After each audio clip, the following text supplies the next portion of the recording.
Շիրինյանն եմ, Freedom House-ի ծրագրի մասնագետը։ Բարի երեկո նրանց, ովքեր որ մեզ միանում են Հայաստանից ու բարի լույս մեր Ամերիկայի գործընկերներին։ Ուրախ եմ բոլորիդ հյուրընկալել Freedom House իրավապաշտպան կազմակերպության Հայաստանյան ծրագրի շրջանակներում իրականացված հետազոտության ներկայացմանը, որը ցավոք կորոնավիրուսի պանդեմիայի պայմաններում on-line է տեղի ունենում։ Հետազոտությունը նվիրված է Հայաստանում զգայուն ու հասարակության համար մեծ կարևորություն ունեցող թեմաների վերաբերյալ կեղծ պատմույթների ու ապատեղեկատվության տարածմանը։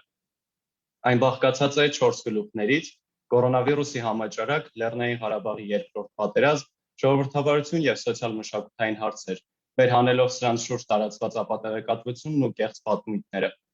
Ուզում եմ շնորհակալություն հայտնել մեր հետազոտողներին, ովքեր քիչ անց կներկայացնեն իրենց կողմից կատարված հետազոտության արդյունքները։ Մեդիա նախաձեռնությունների կենտրոնի մեդիագրագիտության մասնագետ Լուսինե Գրիգորյան, մեդիա փորձագետ Արթուր Պապյան, մեդիա AM հարթակի փաստերի ստուգմամբ զբաղվող լրագրող Արշալույս Բարսեղյան ու մեդիա փորձագետ Աննա Փամբուկչյան։ Շնորհակալություն եմ հայտնում նաև հետազոտության ղեկավար Էլենա Աղեկյանին, ինչպես նաև Սոսի Թաթիկյանին, Ապրիլ Գորդոնին ու Ջինա Լենտինին հետազոտության մեջ իրենց ներդրման համար։ Նախորդ մի քանի ամիսների ընթացքում մենք աշխատել ենք այս հետազոտության վրա, որը փորձ է մեկտեղելու Հայաստանում տարածվող հիմնական թեզերը, բացահայտելու դրանց աղբյուրները, ձևավորելու դիմացկունություն ապատեղեկատվության ու կեղծ պատմույթների նկատմամբ ու հանդես գալու առաջարկներով պետական մարմինների, քաղաքասարակության կազմակերպությունների ու հանրության համար։ Մի քանի տեխնիկական հարցերի անդրադառնամ, մինչև պանելիստներին խոսքը տալը։ Մեր այսօրվա հանդիպումը կլինի միաժամանակյա թարգմանությամբ հայերեն եւ անգլերեն լեզուներով։ Եթե մեզ միացել եք Facebook-յան իվենթում տեղադրված Zoom link-ով կամ ձեզ ուղարկված տվյալներով, ապա ձեր մոտից կարող եք ընտրել ձեր նախընտրած լեզուն։ Եթե հասկանում եք երկու լեզուներն էլ, ապա կարող եք թարգմանությունը ուղղակի անջատել։ Ինչպես նաև հնարավորություն եք հարցեր տալու մեր հետազոտողներին եւ հարցեր տալու հնարավորությունից կարող եք օգտվել դրա հարցերը նշելով կամ մեդիա կենտրոնի հեռարձակման տակ մեկնաբանությունների բաժնում կամ Zoom link-ով հարցերի համար նախատեսված բաժնում, որոնք մենք հետագայում կուղենք հետազոտողներին։ Այժմ խոսքը փոխանցում եմ Freedom House-ի Եվրոպայի ու Եվրասիական ծրագրերի տնօրենին Մարկ Բեհրենտին ներածական խոսքի համար, խնդրեմ Մարկ։ Good afternoon, everybody. Good morning to those of you that are in Washington, D.C. Thank you very much for that introduction. I'm very happy to be here today to represent Freedom House and to maybe explain a little bit about why Freedom House is doing what it's doing in Armenia and how it fits into the context of our work around the world and in Eurasia more specifically. Many of you know Freedom House from our flagship reports, Nations in Transit and Freedom in the World. We are an organization certainly that does research about freedom in the world, and we do track trends across countries geographically in all the countries of the world, and including many territories. But at the same time, we are also an organization that provides direct support to human rights defenders and democracy activists through emergency support, as well as program activities. I'm very happy to be starting work in Armenia, which is a country that I've been working in for over 20 years and a place very close to my heart. But some of the things that Armenia is facing right now is similar to other countries in the region. The Eurasia region more broadly is very contested. There for maybe 20, 30 years ago, everybody really there's almost a great deal of consensus in the world and certainly in Eurasia about the idea, the desirability of democracy and the protection of human rights. That has come under much more contestation years, where opponents to reform are really digging their heels in and really contesting the very idea of democracy and rights, while proponents of reform face a lot of challenges. Unfortunately, the region right now is not even a place where we can expect leaders to vocally support democracy and rights. They're challenging the very idea. In Armenia, we're also seeing a real divisive debate about this question. There was it seemed to be a national consensus after 2018 that democracy and rights was the future for Armenia. Armenia has done much better than many countries in the region, developing its civil society, reforming its institutions, strengthening the rule of law, media pluralism. There's a great deal of information available to anybody that wants to get it in Armenia. The quality of that information is the subject of our conversation today, so I won't get into that right now. But that consensus that we saw in 2018 and 2019 really has broken. If we look at Armenia's success, I would say that it's really in the area of human rights and I'd even say that the strength and sophistication of the civil society community that we'd like to focus on. However, 2020 was a bad year for democracy around the world, and that was true in the United States and true in many developed countries and many consolidated democratic countries, but it's certainly true in Armenia. The COVID pandemic challenged governance and the ability of governments to provide the services and the protection that society needs. And certainly in Armenia, COVID was exacerbated by a devastating war. And really the question about whether or not democracy and rights, democracy itself is bringing home the kind of Armenia that people want to see is really being debated. We did see a decline in Armenia in 2020 in our Nations in Transit report. Very, very small decline from 3.0 to 2.96 in our scoring. But nonetheless, the Nations in Transit report really did highlight some great successes. Civil society groups are democracy's biggest boosters and the most steadfast advocates of citizens' rights in Armenia. That's one of the quotes from the report. And of course, the reaction of civil society to the crisis of COVID and to the crisis of the war was dramatic. Armenian civil society actors absorbed tens of thousands of displaced people fleeing the Azerbaijani military offensive around Nagorno-Karabakh, providing housing and clothing and medicine and assisting people with family reunification. But nonetheless, this project was designed before either COVID or the war, with a real idea of the basic fundamental challenge that is facing across the region, but certainly is the situation for Armenia. And it's the contestation of what direction Armenia wants to go. The disinformation has been used all over the region, and for that matter, in the United States and in many countries in the world, to first of all, it exacerbates polarization that exists. Many countries that polarization has become a really dysfunctional debate. And one of the things that we are hoping to see, with this project is a way to somehow or another find a common idea or a common vision that can unite a civil society that has been really polarized and fragmented, not only by war and politics, but also very intentionally by opponents of reform. And for newly developing democracy like Armenia, the issue of disinformation and false narratives, it's a common problem. We're seeing it in Georgia, we're seeing it in Moldova, we're seeing it in Ukraine, we're seeing it, like I say, we're seeing it in the United States. However, I think this is an issue that can unite a lot of people that otherwise can't find common ground. And this is one of the reasons why Freedom House took on the idea of disinformation, not because we're an expert in disinformation, not because we are the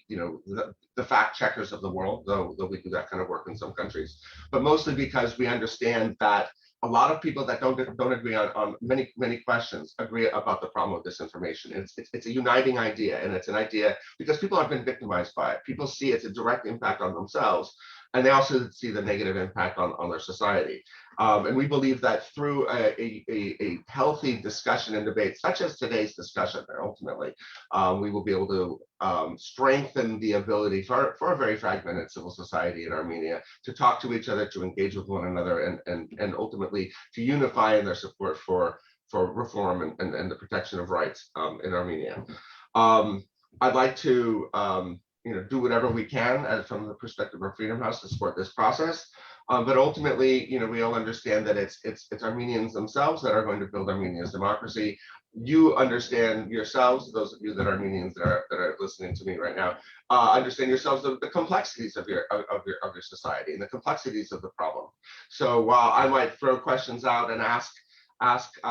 difficult questions, I don't know the answers. And hopefully through a discussion like today's, we will find some better answers and some solutions, and certainly to be dealing with a problem of disinformation. And so I would like to actually let this conversation happen, and I give the floor back to Andrenik and our speakers. Thank you very much. Շնորհակալություն Մարկ, ինձ թվում է Մարկը շատ լավ առաջ տարավ խոսակցությունը, շատ կարևոր շեշտադրումներ անելով ապատեղեկատվության խնդրի վրա։ Ապատեղեկատվությունը շատ լուրջ խնդիր է հանդիսանում ժողովրդավարության համար բազմաթիվ երկրներում, ու կարևոր է գիտակցել, որ ապատեղեկատվությունը խնդիր է ոչ միայն Հայաստանում, այլ նաև կայացած ժողովրդավարությունների համար։ Սակայն Հայաստանի պես երկրներում, որտեղ ժողովրդավարության հիմքերը դեռ նոր են դրվում, այս թեման ավելի զգայուն է, որովհետև այն վտանգում է ժողովրդավարական գործընթացներն ու ժողովրդավարական ինստիտուտների կայացումը, ու մեր նպատակը հենց այս խնդրի վրա ուշադրություն հրավիրելն է բոլոր նրանց, ում համար ժողովրդավարությունը առողջ տեղեկատվական միջավայրն առաջնահերթություն են։ Մենք հավաքել ենք հայաստանցի հետազոտողների թիվ, որովհետև նաև կարևոր ենք համարում տեղացիների ձայնը լսելի դարձնելն ու տեղացիներին, հայաստանցիներին հարթակ տրամադրելը։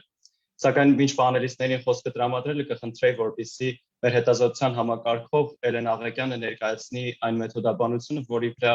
հիմնվելով հետազոտողները իրականացրել են հետազոտությունը։ Խնդրեմ Էլեն, կարող ես խոսել։ Thank you so much, Mark and Andrenik, for the introductions and for starting us off. So I'll speak in English, and for the interpreter's sake, I will try to slow down, but please let me know in case you can't hear me or if I am going too quickly. So ahead of this discussion, as Andrenik said, I would like to share some methodological notes to explain how this report was produced and help everyone engage with the discussion with an understanding of the terms that are being used. So you've probably known that several related terms are often used interchangeably to describe information that's misleading or false, and sometimes this can be quite confusing. In this report, we focused on disinformation and misinformation most of the time. And it's important to understand these concepts distinctly in order to assess their impact and ultimately confront them. So disinformation is information that is deliberately created or spread in order to mislead or cause harm. So it's distinguished by intent to mislead. Misinformation, on the other hand, is information that is spread without harmful intent, such as information that's spread by people who are unaware that it was false to begin with. It is virtually impossible to analyze the effects of disinformation without also considering the systems and behaviors like misinformation that amplify the original intent-based false stories. And where possible, this report did identify the political, social, financial, or other motivations that drove disinformation. It's important to acknowledge, however, that intent is pretty difficult to establish in many cases, and we're very honest about this. We do appreciate, however, the fact that our researchers were able to rely on investigative journalism and work by local fact-checking organizations to establish intent when it was possible. So for analytical purposes, this is a qualitative analytical report. The authors of this report were free to use false narratives as their main unit of analysis, narratives or campaigns. They chose narratives from the past 4 to 5 years that best illustrate the problems of disinformation and misinformation in Armenia. Researchers were free to examine content disseminated on any platform, including social media, online news, and television. They were free to consider sources that are both domestic as well as external, and both state and non-state. And because of the country's language profile, they were free to consider content that was published or spread in Armenian or in Russian. One key distinction is very important, is that the narratives that were analyzed in this report were limited to those that target people in Armenia specifically. The ultimate goal of this report is to identify vulnerabilities in Armenia and to build resilience in the country. So for example, disinformation that targets external perceptions of Armenia or that targets the diaspora exclusively was not considered. So I think that is enough to make sure everyone has the right orientation and the right terms. And I'd like to turn it back to Andrenik. Շնորհակալություն Էլեն, Էլենը եւս շատ կարևոր դիտարկումներ արեց եւ Հայաստանում հայերենում հատկապես շատ բարդ է տարբերությունները հասկանալ դիսինֆորմացիայի եւ միսինֆորմացիայի միջեւ։ Դեզինֆորմացիայի դեպքում մենք սովորաբար օգտագործում ենք ապատեղեկատվություն տերմինը, միսինֆորմացիայի դեպքում հիմնականում օգտագործում ենք սխալ տեղեկատվություն տերմինը, բայց պետք է հասկանալ, որ դեզինֆորմացիայի դեպքում սովորաբար նկատի ենք առնում այն տեղեկատվությունը, որը որ մտադրաբար, մտադիր կերպով տարածվում է, իմանալով, որ տեղեկատվությունը կեղծ է։ Առաջ անցնելով ներկայացնենք հետազոտության ընդհանուր մասը, որը կատարել է Լուսինե Գրիգորյանը։ Լուսինե, կխնդրեմ ներկայացնեք, թե ինչպես է վերջին տարիներին հայկական տեղեկատվական տիրույթը օգտագործվում ապատեղեկատվության տարածման համար, ինչ օրինաչափություններ կան ու ինչպես է առհասարակ on-line մեդիայի զարգացումը նպաստում ապատեղեկատվության տարածմանը։ Խնդրեմ Լուսինե։ Շնորհակալություն Անդրանիկ եւ շնորհակալություն թիմին այս հետաքրքիր, բայց բարդ աշխատանքի համար։ Ես պատրաստել եմ, աշխատել եմ առաջին մասի վրա, որը փորձում եմ ընդհանուր գնահատական տալ, ինչպես ասացի, իրավիճակին, ինչ ինձ թվում է շատ բարդ է, որովհետև վերջին տարիներին հատկապես մեզ մոտ ընդհանուր առմամբ երկրում եւ տեղեկատվական դաշտում իրավիճակը շատ կտրուկ եւ շատ հաճախ է փոխվում։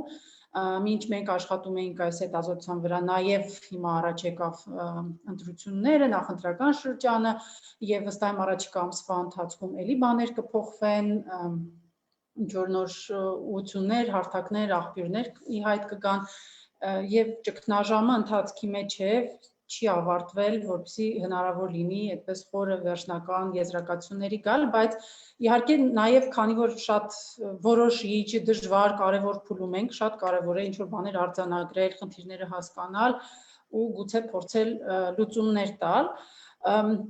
Իհարկե տեխնոլոգիաների զարգացման հետ, սոցիալական մեդիայի ավելի տարածման հետ մենք տեսնում ենք, որ ապատեղեկատվությունը բազմազան է դարձել, այսինքն տարատեսակները, ինչպես ասացիր, մենք ապատեղեկատվություն բառի տակ տարբեր բաներ ենք հասկանում, եւ դիտավորյալ, եւ սխալմամբ, եւ մանիպուլատիվ տեղեկություններ, դրանք շատացել են ոչ միայն Հայաստանում, ամբողջ աշխարհում։ Մեզանում ենք տեսանք, որ 18 թվականի հեղափոխությունից հետո եւ դրական առումով սոցիալական մեդիան նոր ուժ տվեց հանրությանը, տեղեկատվական դաշտը մի տեսակ ավելի բացվեց, բայց մյուս կողմից դա ավելացրեց անհայտ անանուն աղբյուրները, դա ավելացրեց տեղեկատվական հոսքերում ապատեղեկատվության հոսքերը, բայց չի նշանակում, որ դրանք միայն սոցիալական ցանցերում են, հետազոտությունները, փաստերը ստուգող հարթակները ապացուցում են, որ դրանք ապատեղեկատվությունը տարածվում է նաև ավանդական, այսպես ասած, մեդիայում հեռարձակվող, իսկ Հայաստանի դեպքում այսպես ազդեցիկը մնում է հեռուստատեսությունը ավանդական մեդիայի տեսակներից, այսինքն երբ թե հիմնականում հեռուստատեսություն ու սոցիալական ցանցեր, Facebook, Telegram ալիքներ եւ այլն այս հարթակներն են, իսկ աղբյուրները էլի բոլոր կողմերից տարբեր տեղերից են գալիս, բայց ապացուցված շղթաները, գտնված շղթաները տանում են հիմնականում դեպի հարթակներ, սխեմաներ, որոնք ասոցացվում են նախկին իշխանությունների հետ, նախկին քաղաքական ուժերի, որոնք ունեն մեծ գումարներ, որոնք հատկապես հեղափոխությունից հետո ներդրել են լրացուցիչ գումարներ, եւ այսպես կազմակերպված դիտավորյալ ապատեղեկատվության արշավների մասն է խոսքը, որոնք իսկապես շղթայական են, հետազոտություններից մեկը առաջարկել էր մատրյոշկա բառը, երբեմն նաև այդ մեխանիզմն ենք տեսնում մեդիայի մի առաջարկած բառն է, երբ որ տեղեկատվությունը մի անհայտ կայքից մյուսին է փոխանցվում եւ այդպես մատրյոշկայի պես երբեմն առաջնային աղբյուրը կորում է, որովհետեւ ցանցային է եւ կազմակերպված է լինում։ Շատ դեպքերում այդ աղբյուրները տանում են նաև դեպի ռուսական կայքեր, հատկապես հետազոտությունների տվյալներով միջազգային իրադարձություններ լուսաբանելիս, այդ թվում նաև օրինակ կորոնավիրուսի հետ կապված ինֆորմացիան, հայկական մեդիաները շատ են օգտվում ռուսական կայքերից, թարգմանություններ են անում եւ այդպիսով նաև այդ դաշտից տեղեկություններ, նաև կեղծ նարատիվներ ու պատումներ են գալիս Մեր դաշտ այդ աղբյուրների եւ հարթակների մասին մոտավորապես այսպիսին է պատկերը, ինչն է նպաստում, որ դրանք շատանան, տարածվեն եւ այսքան ազդեցիկ լինեն, այսքան կարևոր դեր խաղան մեր հասարակության մեջ, այստեղ էլ շատ են գործոնները, մի խնդիր չի ցավոք սրտի, մեդիայի ընդհանուր վիճակը եւ որակը իր հերթին, մենք ունենք անկախ մեդիաները ուժեղացնելու խնդիր, ունենք ինքնակարգավորումը զարգացնելու խնդիր, որպեսզի մեդիա դաշտում էլ այդ վստահելիությունը, հեղինակությունը ավելի երևա մարդիկ կարողանան դա տարբերակել եւ տեսնեն, ունենք մեդիայի թափանցիկության ֆինանսները տեսնելու, հասկանալու, քաղաքական ասոցիացիաներն ու կապերը հասկանալու խնդիր, չնայած այդ ուղղությամբ որոշ օրենսդրական փոփոխություններ եղան, բայց մեկը կարևոր այդպես մշուշոտ թեմա է ընդհանուր առմամբ եւ կարևոր է որ այդ թափանցիկությունը շեշտվի ասեցինք արդեն, որ մեդիայում էլ բևեռացվածություն կա, քաղաքական ուժերի խիստ ներգրավվածություն կա, մյուս կողմից մենք տեսնում ենք ներկա իշխանությունների կողմից հաղորդակցության շատ մեծ խնդիրներ, ոչ կոմպետենտ, թերի, դանդաղ, թույլ աշխատանք եւ լրատվամիջոցների հետ եւ հանրության հետ իրենք եկան այսպես ուղերձով, որ սոցիալական ցանցերն օգտագործել են ուղիղ շփման համար, բայց մենք տեսանք կամաց, որ այդ շփումը շատ անկանոն է, մասնատված է, ռեակցիոն է, այսինքն լինում են դեպքեր, որոնց նրանք արձագանքում են, լինում են տարօրինակ հերքումներ, որոնք վերահերքվում են եւ նորից են հերքվում եւ այդ համակարգվածության պակասը, որ գուցե դիտավորյալ ապատեղեկատվության նպատակել չունենա, հաճախ շատ նպաստում է, ստեղծում է վակուում, որի արդյունքում ապատեղեկատվությունը տարածվում է։ Բնական է, շատ մեծ դեր է խաղում հասարակության զգացմունքային վիճակը, շատ են զգայուն թեմաները, թե COVID-ի, թե պատերազմի համատեքստում, հատկապես պատերազմի եւ հետպատերազմյան իրականության, մարդիկ լարված են, շատ են վախերը, շատ է անորոշությունը եւ ամեն տեղ է այս միջավայրը, այս կոնտեքստը ստեղծում հող, որպեսզի այդ ապատեղեկատվությունը ավելի ազդեցիկ լինի, խոցելի է դարձնում հանրությանը եւ հենց դրա շուրջ էլ ստեղծվում են սովորաբար միֆերը, նարատիվներն ու պատումները։ Այս հետազոտության մեջ հիմա իմ գործընկերները ավելի մանրամասն կներկայացնեն 4 հիմնական ոլորտների մասին ենք խոսելու, այսինքն երևի թե ընդհանրացնելով, շատ ընդհանրացնելով, այդ 4 հիմնական ոլորտներն են, որ թիրախավորվում են, այդտեղ է պտտվում նարատիվները, այսինքն դրանք բնականաբար վերջին տարվա ընթացքում համավարակներ, պատերազմը եւ ընդհանրապես Ղարաբաղյան կոնֆլիկտը, սոցիալ-մշակութային թեմաներ եւ ժողովրդավարություն, քաղաքահասարակություն, ժողովրդավարական արժեքներ, այս իշխանություններին էլ նույնացնելով դրա հետ, որովհետև եկան ժողովրդավարական հեղափոխության ալիքի վրա եւ շարունակում են նրանց թիրախավորելիս նույնացնել իշխանություններին ժողովրդավարության հետ, այդ արժեքների հետ եւ ամեն անգամ այդ թիրախավորումը բերում է նրան, որ վնասում է նաեւ քաղաքահասարակությանը, վնասում է նաեւ անկախ մեդիային, վնասում է այն արժեքներին, որոնք կարող են շարժիչ ուժ լինել, փոփոխող լինել եւ այդ վնասելը խանգարում է նորմալ, կոնստրուկտիվ, կառուցողական խոսակցության ձևավորմանը կարևոր հարցերի շուրջ, որովհետեւ այդ պատճառները, որ նշեցինք, զգայուն միջավայր եւ այլն, դրանով իսկ շատ ավելի վտանգավոր է դառնում ապատեղեկատվության միջավայրը, որովհետեւ այս պահին հանրությունը որոնումների մեջ է, պատասխաններ ենք փնտրում ներքին, արտաքին, քաղաքական, աշխարհաքաղաքական, քաղաքակրթային եւ այլն, եւ այն պահն է, որ կոնկրետ ուղերձների, անկեղծ խոսակցության, ստուգված փաստերի կարիք կա, ու մենք տեսնում ենք հակառակը եւ դրանով է շատ վտանգավոր ապատեղեկատվության այս արշավը։ Մի քիչ էլ անդրադարձել ենք այն ջանքերին, որ փորձել են քաղաքահասարակությունը եւ պետությունը ձեռնարկել, փորձելով պայքարել ապատեղեկատվության այս ալիքների դեմ, եթե քաղաքահասարակությունը, կազմակերպությունները փորձում են շեշտը դնել փաստերի ստուգման նախաձեռնությունների, մեդիագրագիտության, կրթության, հասարակությանը բացատրելու եւ պատրաստելու վրա, առաջ են տանում մեդիադաշտի կարգավորման որոշակի մեխանիզմներ, այսինքն էլի շեշտադրումը թափանցիկության վրա, ինքնակարգավորման մեխանիզմներն են կարևոր եւ այլն, եւ այդպիսի առաջարկներ, փորձեր շատ են եղել այս տարիներին։ Իշխանությունների կողմից հիմնականում վերջին տարիներին արձանագրվել են այսպես կարճաժամկետ, ոչ շատ խորը մտածված, մասնագետների հետ առանձնապես չքննարկված առաջարկներ, լուծումներ, վիրավորանքը եւ զրպարտությունը, տուգանքները բարձրացնելը, հիշենք, չգիտեմ, անանուն աղբյուրները արգելելու առաջարկներ, որոնք շատ խորը եւ լուրջ քննադատության արժանացան, սկսած Freedom House-ից եւ տեղական բոլոր կազմակերպությունների կողմից, որտեղ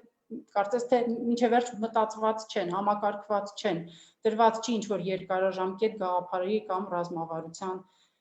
մեջ եւ նաեւ վարչապետն էլ իր հերթին մի քանի անգամ առիթ է ունեցել դիմելու անգամ ազգային անվտանգության ծառայությանը, որպեսզի գտնենք ֆեյքերին կամ կեղծտեղեկություններ տարածողներին, մեթոդներ, որոնք երբեմն հակասում են հենց իրենց հռչակած արժեքներին, երբ որ բազմիցս նշվել է, որ խոսքի ազատությունը մեր երկրում շատ կարևոր արժեք է լինելու, մենք կարևորում ենք մեդիան, մեդիագրագիտությունը, անկախ խոսքը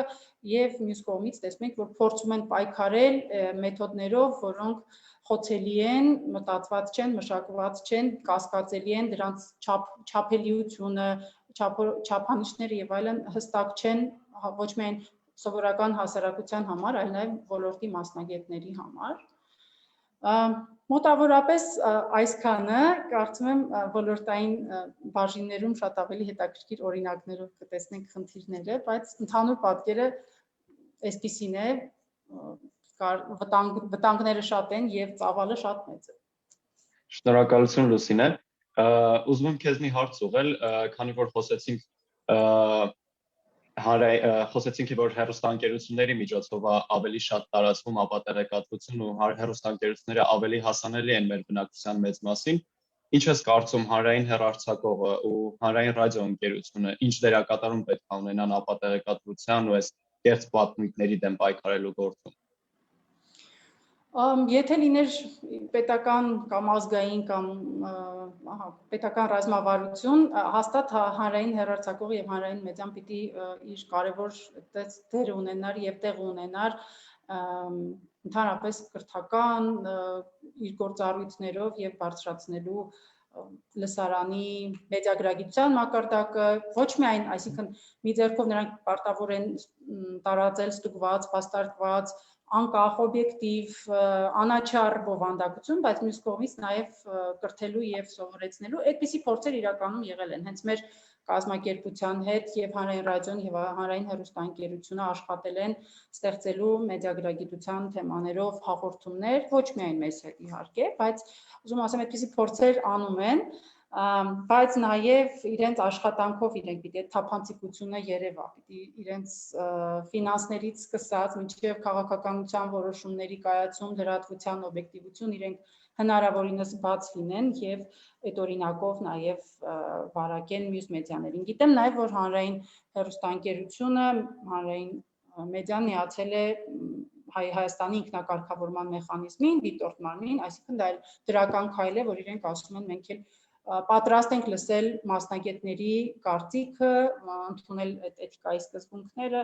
եւ գործարկել այդ մեխանիզմը, որը կարող է դրական ազդել ընդհանուր առմամբ մեդիա դաշտի առողջացման վրա։ Շնորհակալություն Լուսինե։ Լուսինեն հնարավորինս համապարփակ ներկայացրեց բոլոր այն օրինաչափությունները, որոնք առկա են հայկական մեդիա տիրույթում ապատեղեկատվության, սխալ տեղեկատվության ու կեղծ պատմությունների տարածման առնչությամբ, կարևոր էր նաեւ այն շեշտադրումը, որ պետական մարմինները հանրային հաղորդակցման պատշաճ ու ժամանակին իրականացման պետք է փորձեն կասեցնել ապատեղեկատվության տարածումը։ 2020 թվականի սկզբից կորոնավիրուսի համավարակի տարածման հետ մեկտեղ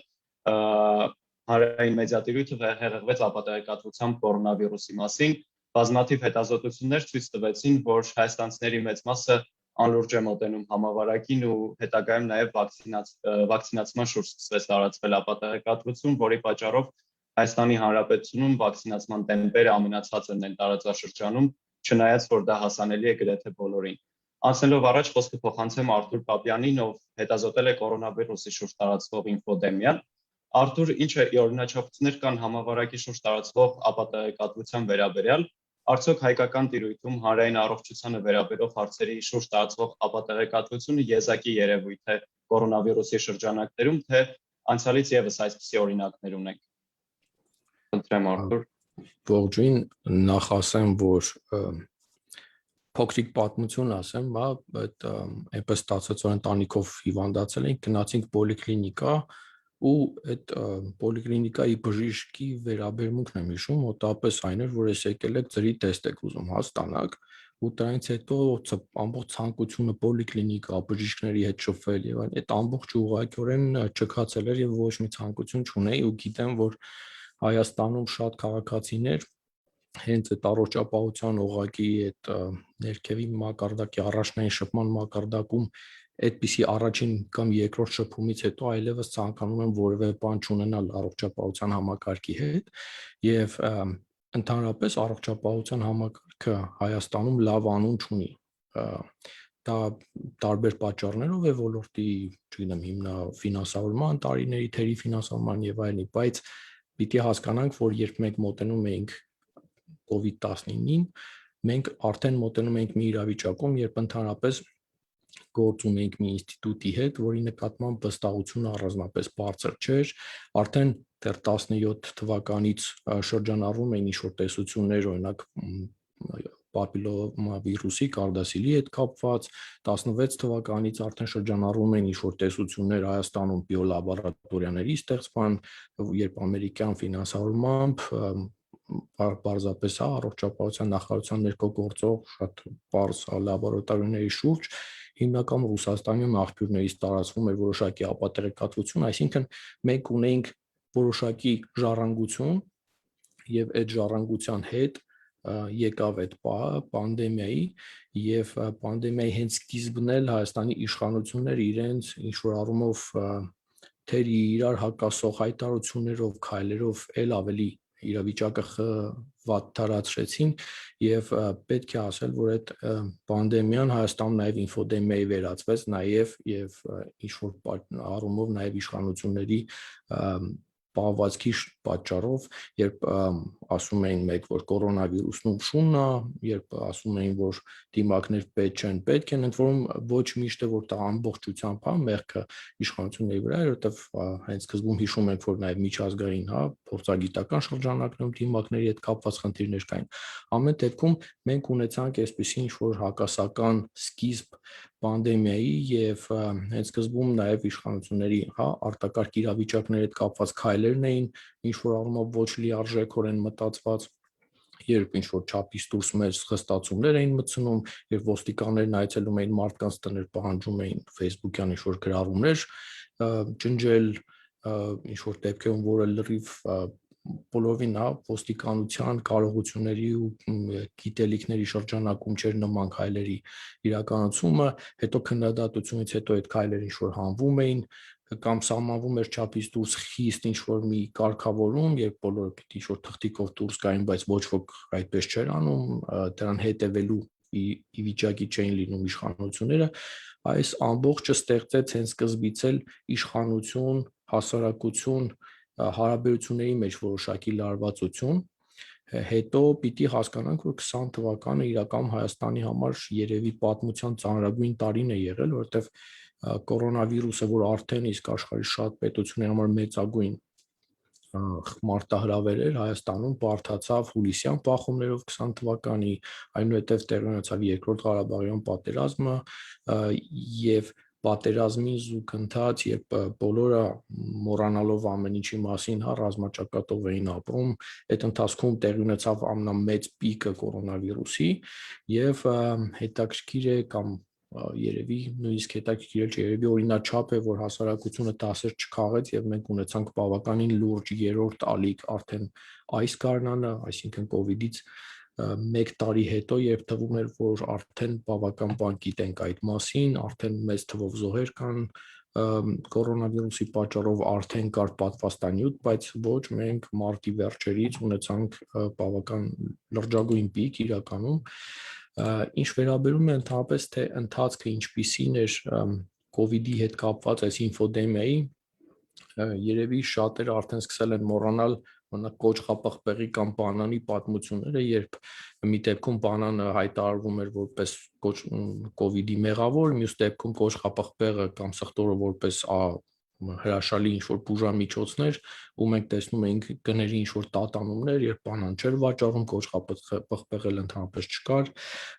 5G-ի շուրջ միֆերը շատ հետաքրքիր էին, քանի որ դրանք արևմտյան լրատվամիջոցներից մտան ռուսաստանյան մեդիայի պրիզմայով եկան Հայաստան, եւ հետաքրքիր այլ զարգացումներ այստեղ ունեցան, երբ ինչ-որ բժիշկ քայլում էր փողոցում տառացորեն եւ 4G, 3G աշտարակները ցույց տալով պնդում էր, որ տանք 5G են ու փորձում էր այսպիսի վհուկների ворս կազմակերպել, մենք նաեւ տեսանք, որ իշխանությունները հենց սկզբում փորձում ինֆորմացիայի վակուում էին ստեղծում եւ չէին կարողանում դրան ժամանակին արձագանքել, սակայն երբ սկսեցին ավելի օպերատիվ կերպով տեղեկատվություն տալ ամենօրյա ռեժիմով, մենք տեսանք, որ որոշակիորեն դա ազդեց, այսինքն կարևոր դաս է, որ երբ իշխանությունները փորձում են լինել թափանցիկ եւ արդյունավետ իրենց կոմունիկացիայի մեջ, դա սովորաբար սառեցնող ազդեցություն է թողնում կեղծ տեղեկատվության վրա եւ հակառակը, երբ ինչ-որ բան ուշացնում են, չեն ասում կամ հակասական կոմունիկացիա է տեղի ունենում, մենք տեսնում ենք, որ դա խնդիրներ է առաջացնում, բայց կառավարության մասին ինչու եմ խոսում, որովհետև նարատիվներից մեկը, այսինքն շատ շահարկվող թեմաներից մեկը COVID-ի ենթատեքստում, դա իշխանությունների վարքագիծներ, այսինքն շրջանառվում էին թեմաներ, օրինակ, որ իշխանությունները մենակ այնպես են անում, որ իրենց մոտիկների հիվանդանոցներում բուժում լինի, կամ որ իշխանությունները ինչ-որ գումարներ են ստանում զոհերի քանակի հետ կապված, եւ մենք ունեցանք այսպիսի նարատիվներ, կամ որ իշխանությունները ինչ-որ շահույթ են ստանում դիմակներ վաճառելով, կամ դիմակներ են ներկրում, դրա պատճառով են ստիպում, որպեսզի մարդիկ դիմակ կրեն, եւ բնականաբար այսպիսի նարատիվների գոյությունը ստեղծում էր ընդհանուր անվստահություն առհասարակ COVID-ի եւ իշխանությունների ինչ-որ առումով շատ խելացի, միջազգայինորեն հաստատված եւ ընդունված քայլերի նկատմամբ եւ ընդհանուր մենք տեսնում ենք այս սկեպտիցիզմը, որ աճում էր գնալով, հետաքրքիր է, որ երբ սկզբում այդ կեղծ նարատիվները հիմնականում վիրուսի ծագման եւ ինչ-որ հրաշափառ, ինչ-որ հրաշալի բուժումների վերաբերյալ էին, այսինքն 5G կամ սխտոր կամ կոճղապղպեղ այս թեմաների շուրջ էին, հետո մենք տարվա մի մասը հիմնականում լսում էինք, որ իշխանությունները ինչ-որ օգուտներ ունեն կամ ինչ-որ հատուկ են անում, կամ չափազանցնում են թվերը եւ այսպիսի ինչ-որ թեմաներ էին շրջանառվում, իսկ արդեն մոտ 2021 թվականի հունվարից սկսած մենք սկսեցինք լսել արդեն թեմաներ վակցինաների մասին, հիմնականում խոսվում էր այն մասին, որ AstraZeneca-ն լավը չի, Sputnik-ը ավելի լավն է, այսպիսի ինչ-որ թեմաներ էին շրջանառվում եւ դա նույնիսկ մենք տեսանք պատվաստման թվերի վրա, քիչ առաջ Անդրանիկը երբ հիշատակում էր հենց այդ դա նկատի ուներ, երևի ինչ-որ առումով, երբ մարդիկ օրինակ հյուսիսային պողոտայում նույնիսկ ականատես են եղել, որ պահանջում են Sputnik-ով սրսկել, ոչ թե AstraZeneca-ով եւ այսպիսի ինչ-որ ուշագրավ դրսևորումներ, ընդ որում կարելի է նույնիսկ տեսնել կոնկրետ շահեր այս պատմության մեջ, որտեղ իրականում գաղտնիք չէ, որ վակցինաների տեղամիջոցների արտադրությունը դա նույնպես բավական մեծ գլոբալ բիզնես է, բայց վերադառնալով Հայաստանյան ընդհանրապես COVID-ի շուրջ ստեղծված դաշտին, Լուսինը շատ լավ նկարագրեց այդ իրավիճակը, բայց ավելացնեմ միայն, որ բուն առողջապահության ոլորտում մենք հետաքրքիր նաև ենթաթեմա ունենք, երբ առողջապահության նախկին նախարար Արսեն Թորոսյանը որոշակի հակասությունների մեջ էր մտել Գրիգոր Լուսավորիչ, հիվանդանոցի նախկին գլխավոր բժշկի հետ, ով համատեղության կարգով Միքայել Մինասյանի հայրն է, իսկ Միքայել Մինասյանը հայտնի է որպես մարդ, ով բավական ազդեցիկ է մեդիա ոլորտում, եւ այս հակամարտությունը նույնպես որոշակի հետք թողեց, որտեվ կար ինչ-որ մի տպավորություն, որ Մինասյանի հետ հարաբերություններ ունեցող, լավ հարաբերություններ ունեցող մեդիաները հատուկ թիրախավորում են առողջապահության նախարարությանը եւ առողջապահության նախարարին փորձելով վրեժ լուծել, այսպես ասած, եւ որոշակի դեպքեր երևում են, այդ մասին նաեւ բարձրաձայնվել է տարբեր մակարդակներով, այդ թվում հենց նախարարն է խոսել այդ մասին, բայց այս ենթաթեմայից ի վերջո տուժում է հասարակությունը, քանի որ մենք տեսնում էինք ինչպես էին կոմունիկացիայի փորձերը առողջապահության նախարարության հաճախ ձախողվում կամ խնդիրների բախվում նաև այս հակամարտության պատճառով մեկ այլ խնդիր որ շատ վատ ազդեցություն ունեցավ Հայաստանում դա այն էր որ կային որոշակի բժիշկների մի խումբ կար որոնք ապատեղեկատվություն էին տարածում ընդ որում այս թեման նույնիսկ դարձավ միջազգային թեմա երբ Open Democracy պորտալը այդ մասին գրեց երբ մի խումբ բժիշկներ Media AM պորտալով որը նախատեսված էր առողջապահական ինֆորմացիա տարածելու համար հրապարակում էին կոնտենտ, որը հակասում էր օրինակ առողջապահության միջազգային կազմակերպության որոշակի ռեկոմենդացիաների կամ հայտնի փաստերի ստուգման զբաղվող կազմակերպությունների կողմից մի քանի անգամ հրապարակված ճշգրտված ինֆորմացիային հակասող թեզեր էին առաջ տանում մասնավորապես դիմակների արդյունավետության, կովիդի ծագման պատճառների, կառավարության քայլերի հետ կապված բացի այդ բժիշկների թիմին նաև միանում էին մի խումբ հանրային անձինք, այդ թվում հայտնի տեխնոլոգիական ոլորտում հայտնի մի անձ, ով խոսում էր 5G-ի մասին, Bill Gates-ի, չգիտեմ, սորոսականության ու այդ դրա ազդեցության կովիդի մասին, որոնք լինելով հարգված մարդիկ եւ իրենց ոլորտում ունենալով շատ մեծ ազդեցություն եւ արժանի ազդեցություն, երբ մտնում էին այսպիսի հարակից թեմաներով բանավեճերի մեջ, մարդիկ տպավորություն են ստանում, որ այս մարդը ով տեխնոլոգիաներից հասկանում է, հիմա այս մասին է խոսում, հավանաբար ճիշտ պիտի լինի, բայց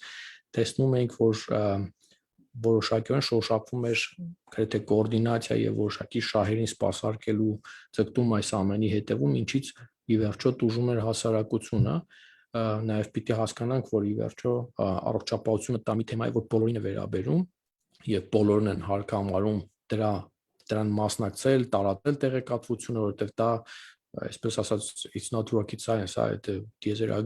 գնացություն չէ, ամեն մարդ պիտի որ կարողանա իրեն է վերաբերում իր առողջությանը, բայց մասնակցելով այդ ամբողջ կոնտենտի տարածմանը Facebook-ում մանավանդ, որը շատ լայն տարածում ունի հատկապես ավելի տարեց մարդկանց մոտ, ովքեր նաև լեզուների խնդիր ունեն, այսինքն դժվարանում են օրինակ անգլերենով գնալ ինչ-որ աղբյուրներով ինչ-որ բաներ ստուգել,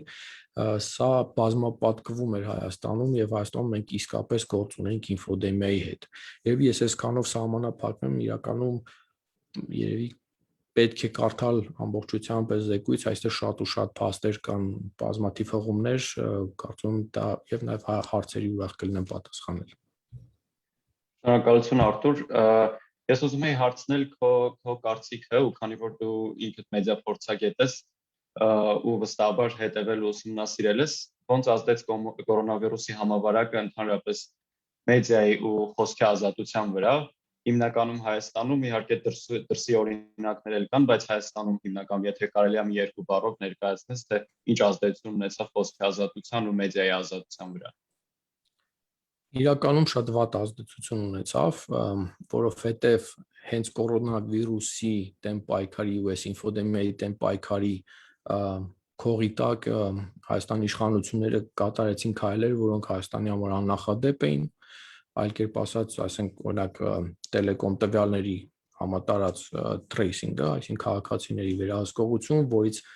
որը թվում է որ անմիջականորեն մեդիային չի առնչվում, բայց երբ մարդիկ իմանում են, որ իրենց բոլորին կարող են հետևել, դա իհարկե ազդում է նաև մարդու անվտանգության զգացման վրա եւ խոսքի ազատության հետ կապված։ Բացի այդ, նույնպիսի այդ աննախադեպ միջոցները, որ ինչ-որ կոնտենտ արգելել ու դա պատասխանատվությունը տալ ոստիկանության վրա, որպեսզի վերահսկի, դա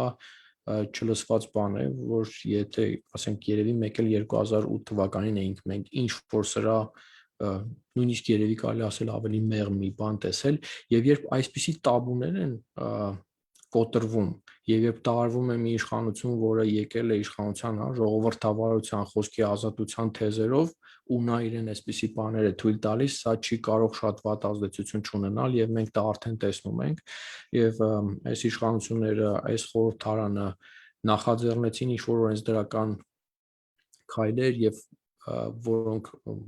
շատ որակի իմաստով վատն էին եւ նաեւ խոսքի ազատության տեսակետից էին վատ, բայց ամեն ինչից բացի դրանք նաեւ ազդանշան էին, հա, հասարակությանը, դատարաններին, իրավապահներին, նույնիսկ երբ ինչ-որ դեպքում չի ընդունվել որոշ օրենք, հա, որ օրինակ անանուն աղբյուրին հղում տալ չի կարելի, բայց նման օրինագիծ է քննարկվում խորհրդարանում, դա ազդակ է, հա, իշխանություններին, դա ազդակ է լրագրողներին ինքնագրաքննվելու, դա ազդակ է, չգիտեմ, մարդկանց, ովքեր պատրաստվում են դիմել դատարան լրատվամիջոցի մեջ, ու այդ վատ ազդակները մենք դեռ տեսնելու ենք դրանց պտուղները, ես զգում եմ։ Շատ կարևոր հարց բարձրացրիր, Արտուր, ու այդ օրինագծերին անդրադարձել ենք մենք նաև Freedom House-ով ու կազմակերպել ենք քննարկում օրինագծերի մասին, որովհետև մենք եւս տեսնում ենք այդ վտանգավոր միտումը, որ հնարավոր է, որ անհամաչափ սահմանափակվի խոսքի ազատությունը,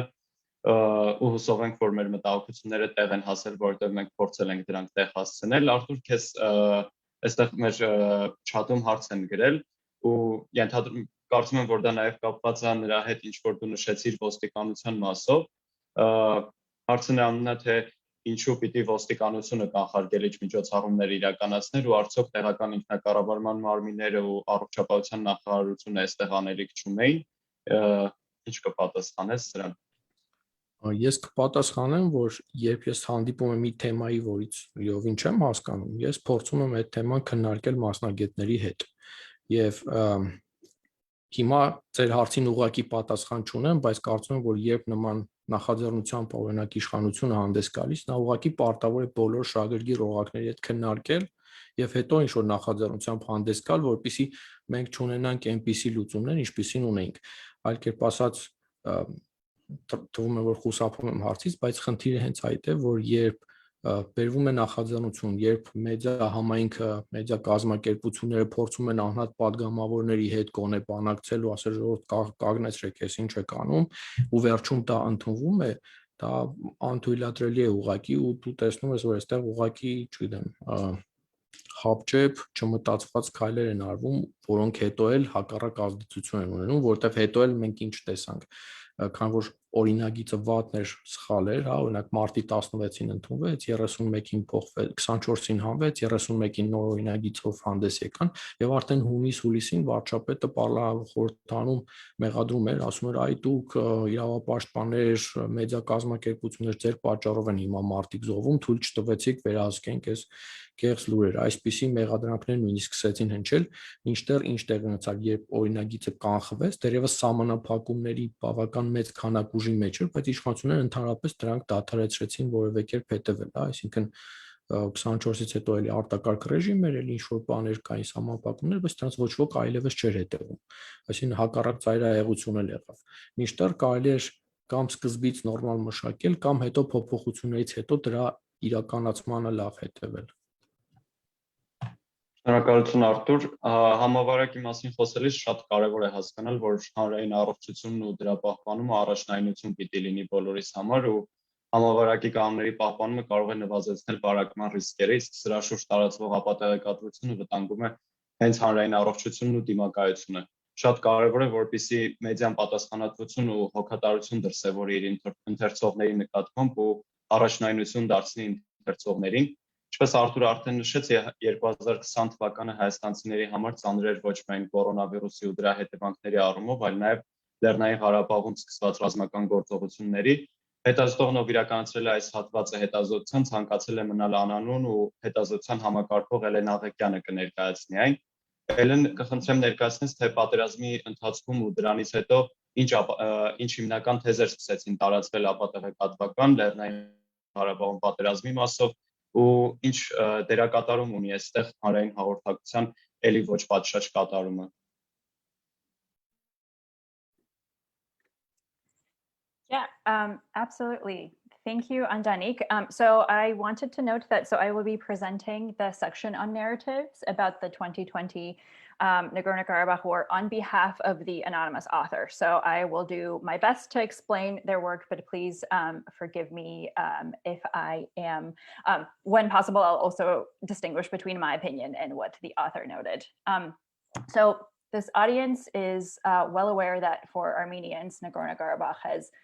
deep cultural and national significance. I don't need to overstate or understate that, but given the immense sensitivity of the issue, the broader Karabakh conflict has periodically in the past been the subject of speculation, misinformation, and disinformation. And this is in Armenia, in Karabakh, in Azerbaijan, and beyond. In late 2020, the war itself was the subject of coordinated disinformation, state propaganda, and of significant speculation, particularly as people struggled to make sense of a very sudden outbreak of violence with limited sources of information. Broadly, the researcher has noted that we can understand the main clusters of false narratives about the war to fall into three categories. And these are the categories that I'll walk through before speaking a little bit about impact and future ramifications. So first, the narratives of, premeditated defeat and the narrative that, all the lands were sold before the war. This really complex claim that Armenia's defeat in the war was somehow predetermined does require a lot of further research and disclosure by state agencies. But while there is little proof that supports this narrative, it has already become the subject of a lot of conjecture and misrepresentation in Armenian society by both politicians and the media and members of the public as well. Conservative opposition forces have leveraged this narrative to support information campaigns against the current government. Current official stance on this narrative is also has also become a political tool, and manipulating this story overall about why the war happened and how it ended can have major ramifications on Armenia's power structure and citizen-state relations in the future. On the eve of a snap election, I'm sure that weighs heavy, as all of you can guess.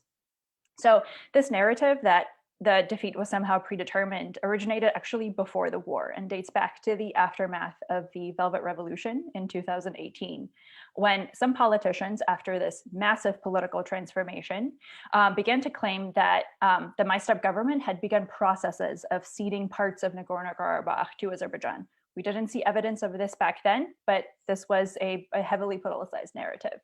And then the war happened in 2020, and this story found new momentum. Local media reported on rumors that Armenian authorities had sold some lands, ostensibly to the Azerbaijani state. People who propagated this claim, falsely said that, or without any evidence, said that Arek Harutyunyan had preemptively sold his real estate in preparation for the war and defeat, and also latched on to some broader geopolitical things, like there was the instance of leaked audio between Serge Sarkisyan and Lukashenko that seemed to suggest that lands indeed could be sold for the right price, and that this had been suggested in the past, but only done when there was a change of government. So after the November ceasefire, which was clearly a deeply traumatic event, this claim developed into a full-fledged disinformation narrative, as the author found. And the broader narrative that the defeat was somehow predetermined came to absorb a lot of the uncertainties and confusions that lingered about the war, about Armenian troops' defeat in Hadrut and Shushi and how exactly that happened, as well as rumors about the lack of use of the Iskander missile system, which to this day remains a pretty big mystery. And I think above all, this cluster of false or unsupported narratives is a testament to what happens when people are trying to make sense of a profoundly disruptive and confusing situation without much clarity provided by their trusted sources, namely the state, and also journalists who were pretty hindered in their ability to report because of the violence. So the second category that the author outlined is about the power and role of external actors in the conduct of the war and its aftermath. And into this narrative falls the role of Russia, the West, Turkey, and Western-funded organizations like Open Society. So this cluster of narratives is definitely not new, but it did fit into both a distinctly Armenian as well as a regional system of conspiracy theories that foreign Western organizations, and I'm air quoting everything here, are somehow working to undermine the state security of Armenia, particularly by pushing an anti-Russian agenda that harms Armenia's regional and global interests. So there are many leaps that these stories make. unsupported by evidence most of the way. And there is a lot of context they ignore. For example, the fact that geopolitical relations are not black and white, and that Russia actually has relations, for example, with Turkey and Azerbaijan, as well as Armenia. And I'll stop there before going into those details, but I'll note that there seem to be two objectives for actors who aim to connect the My Step and Pashinyan government to the web of Soros conspiracies. The first is a socio-political aim, because many of these narratives would really like to convince people that there is a distinct OSF agenda that promotes values that are unacceptable to Armenia. And then the second objective targets kind of the geopolitical fragility of the Karabakh conflict at large. And it basically would like to draw a direct connection between Armenia's defeat in the war to the current government's, allegedly pro-Western and therefore allegedly anti-Russian stance, by suggesting that by adopting this value system and this stance, Armenia cost itself the full support of Russia and therefore the war. So finally, the author identified a cluster of state narratives, so Armenian state narratives that were misleading or false at times, that are within the context of information flowing from the Unified Information Center, Artsrun Hovanesyan, and the Haqteluenk movement, which all of us are all too familiar with. So during the war in 2020, Hovanesyan became one of the most visible and trusted figures. We all received his daily briefings from the info center, and he quickly became a primary source of information. His reports were particularly important in relaying what the state knows, because restrictions on wartime reporting, as well as extremely dangerous conditions, prevented journalists from reaching most of the conflict zone in the front line. So he was really gripping attention at a time when information overall was scarce. After the ceasefire movement, as a fuller picture of the war emerged, the public began to suspect that state information had misled them at times. Casualty counts rose higher than expected. It became clear that Armenian forces had not been, successful as the state had led the public to believe, and also that Shushi may have fallen earlier than we were led to believe. And here is the extremely tricky and difficult thing. A lot of the details surrounding those issues are still pretty unclear. We're still not sure exactly what happened in all of these instances. And in the aftermath of the war, this failure to communicate in a transparent and clear manner by the state still persists. The state does not have a clear communication strategy around prisoner of war returns, around the processes and policies around the border with Azerbaijan. So while this report does conclude that the state officials did mislead the public at times, we still don't know the full extent of it or the reasons for it. And what's more, Armenians have to deal with the consequences of completely broken trust in the state's ability to inform them of the most critical issues, like their state security and the integrity of their borders. So to conclude, I'll say that the author wanted to stress that since the war, disinformation and post-truth politics have gone hand in hand, contributing to basically an environment in which facts lose power to emotional or belief-based appeals. And the scarcity of trusted information, along with the trauma of the war and the extremely sensitive and existential nature of Karabakh, has created really the ideal breeding grounds for disinformation. And even more critically, what has suffered in all of this is the trust between the public and the state. And I think it's important to emphasize that the conflict is not over. The status of Karabakh is not decided. The border issue is very uncertain and dangerous. And this is a profound vulnerability that Armenians are suspicious and distrustful of their own state's ability to inform them of some of the most critical things. So addressing this in the long term, the author found, will be critical not just to restoring trust, but also ensuring the country's security. And I will stop there. Շնորհակալություն Էլեն, հետազոտողը որ արել այս մասը իրականում շատ կարևոր շեշտադրումներ արեց, որովհետև շատ կարևոր է գիտակցել, որ ապատեղեկատվության դեմ պայքարը ու դրա կասեցումը կարևոր է հենց այս վստահության ամրապնդման համար, հանրային հոգեկան առողջության ու բարեկեցության համար, որ ու ընդհանուր առմամբ ապատեղեկատվությանը վտանգ է հանդիսանում ժողովրդավարության համար։ Ապատեղեկատվության հիմնական հոսքը հայկական տիրույթում ուղղված է նաև ժողովրդավարության ու ժողովրդավարության կայացման համար կարևորագույն դեր ունեցող քաղաքացիական հասարակական կազմակերպությունների դեմ։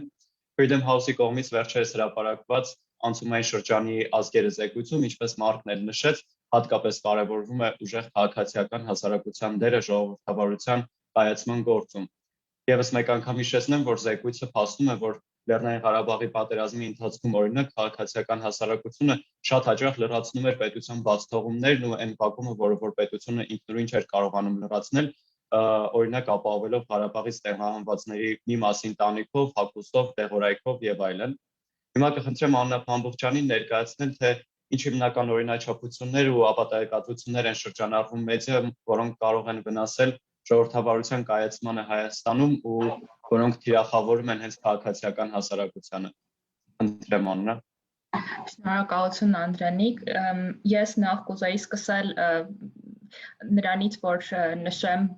որ քաղաքասարակություն տերմինը կիրառել եմ հնարավորինս լայն իմաստով, ներառելով դրա մեջ նաև մեդիա կազմակերպություններին եւ որոշ անկախ լրատվամիջոցների, քանի որ Հայաստանում քաղաքասարակության եւ մեդիայի միջև սահմանը շատ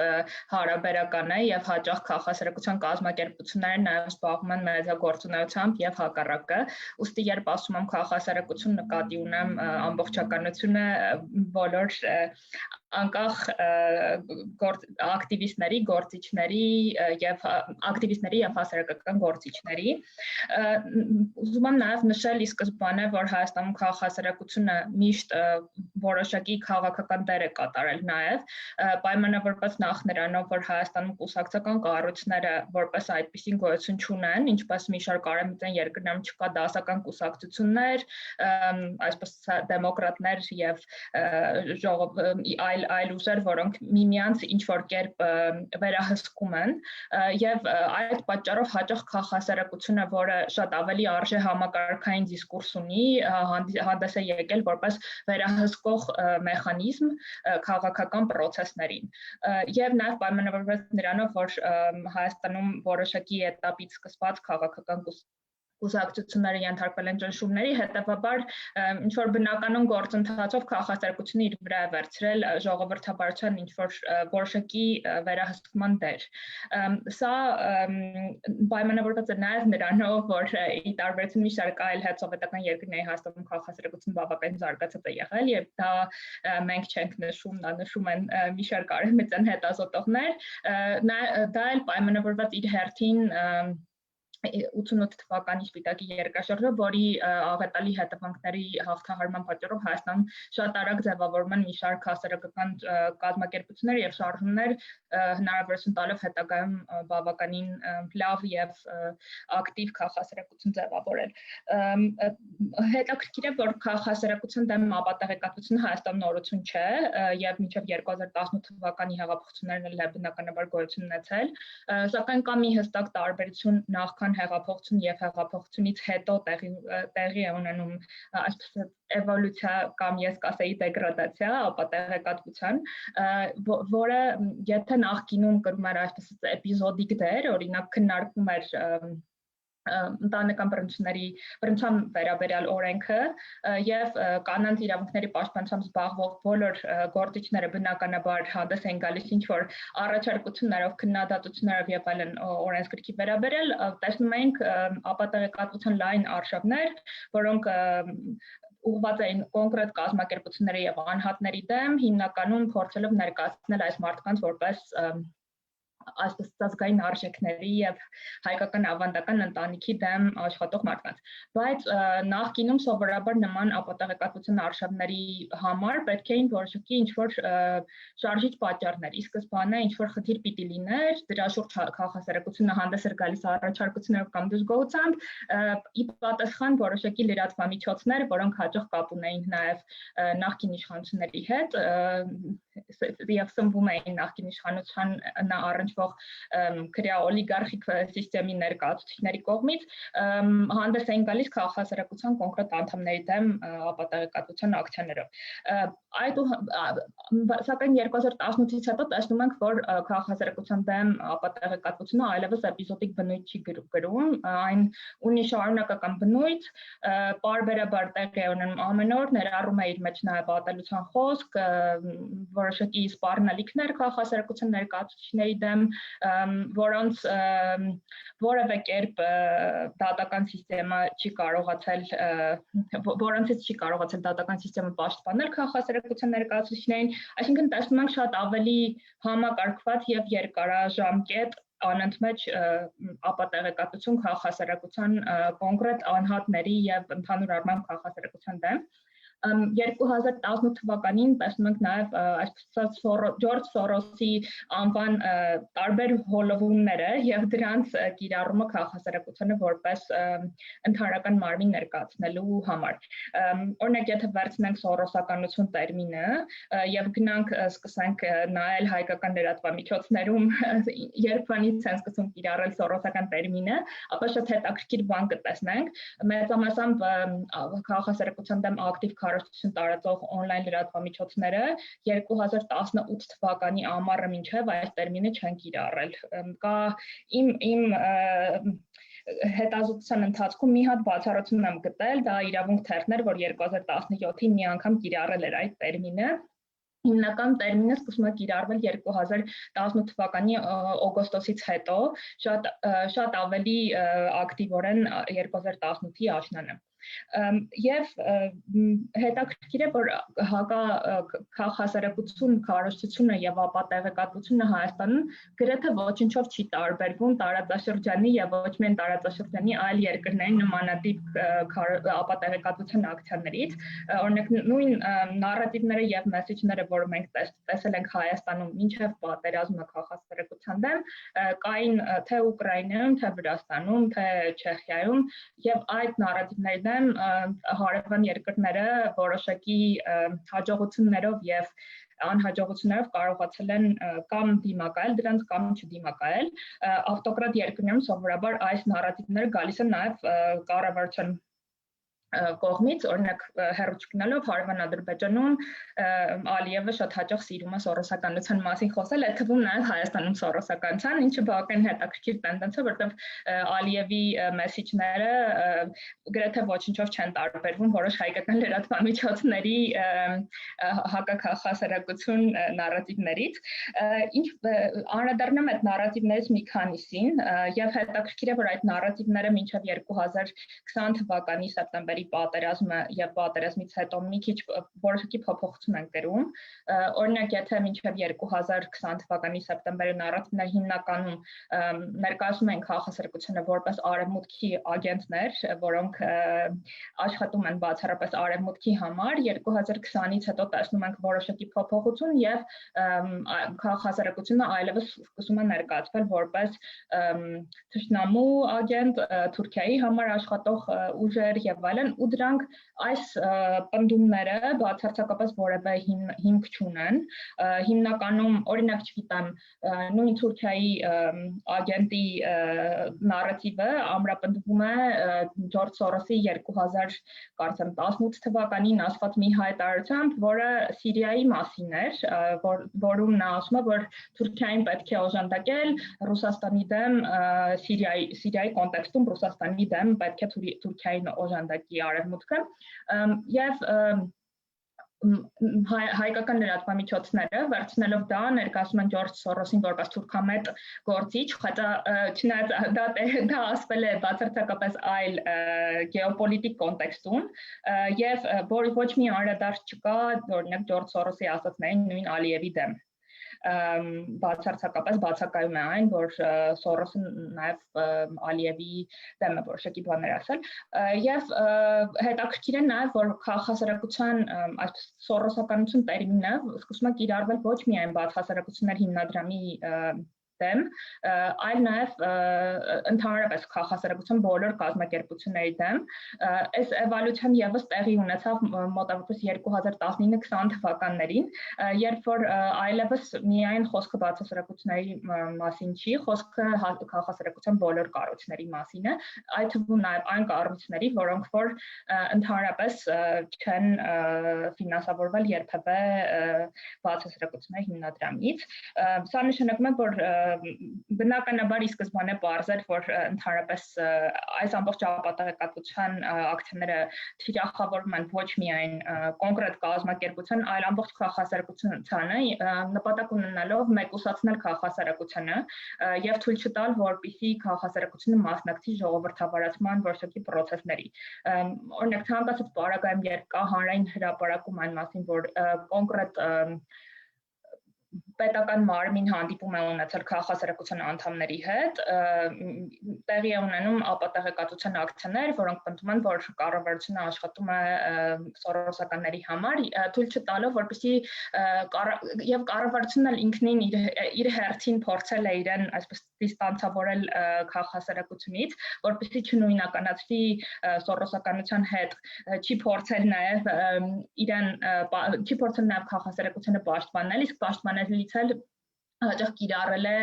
այն բառապաշարը, որը կիրառում են ապատեղեկատվություն տարածող լրատվամիջոցները։ Դրա պատճառով քաղաքասարակությունը այսպես մնացել է միայնակ, թիրախավորվելով մի շարք լրատվամիջոցների եւ նաեւ քաղաքական ուժերի կողմից եւ նաեւ չստանալով դատական պաշտպանություն։ Վերջին այսպիսի դրվագը թերևս մի քանի օր առաջ արված Ռոբերտ Քոչարյանի հայտարարությունները, որտեղ նա խոստանում էր փակել բոլոր այն կազմակերպությունները, որոնք հակասում են հայկական ազգային արժեքներին։ Երևի ավարտեմ խոսքս նրանով, որ սա մի երկարաժամկետ խոհափիլիսոփայական քննարկում է բացում, թե ինչ նկատի ունենք հայկական ազգային արժեքներ ասելով։ Իմ համար հայը դա գրագետ աշխատասեր եւ հարկերը վճարող քաղաքացին է, մյուսների համար դա կոնկրետ բարեգործական եւ մտավոր աշխատանքով զբաղվող մարդկանց դեմ Facebook-յան ռազմահայրենասիրական ստատուսներ գրող մարդիկ են։ Հույս ունեմ շատ չեղվեցի թեմայից, շնորհակալություն։ Շնորհակալություն Աննա, շատ կարևոր շեշտադրում արեցիր, որ երբեմն տպավորություն է ստեղծվում, որ քաղաքասարակությունը շատ ավելի ներգրավված էր ինչ-որ process-ներում նախ հեղափոխական շրջանում, քան հետհեղափոխական շրջանում եւ հենց սա մտնում է այն գծի մեջ, որ պայքարը տարվում է ժողովրդավարության դեմ ու սա փորձա քաղաքասարակությանը դուրս թողնելու քաղաքական process-ներից, որովհետեւ քաղաքասարակությունը ինքնին իմ կարծիքով ժողովրդավարության շարժիչ ուժն է ու քանի որ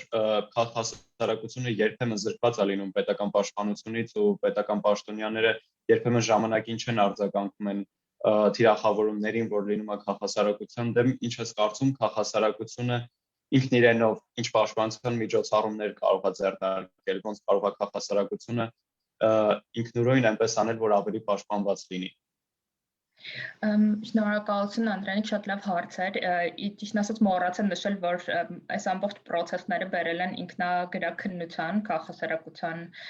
շրջանակներում եւ հաճախ կարծիքներ արտահայտելիս, մանավանդ եթե խոսքը գնում է արտաքին քաղաքականության որոշակի կոնտեքստների մասին, մենք խուսափում ենք կարծիքներ արտահայտելուց, վախենալով, որ հերթական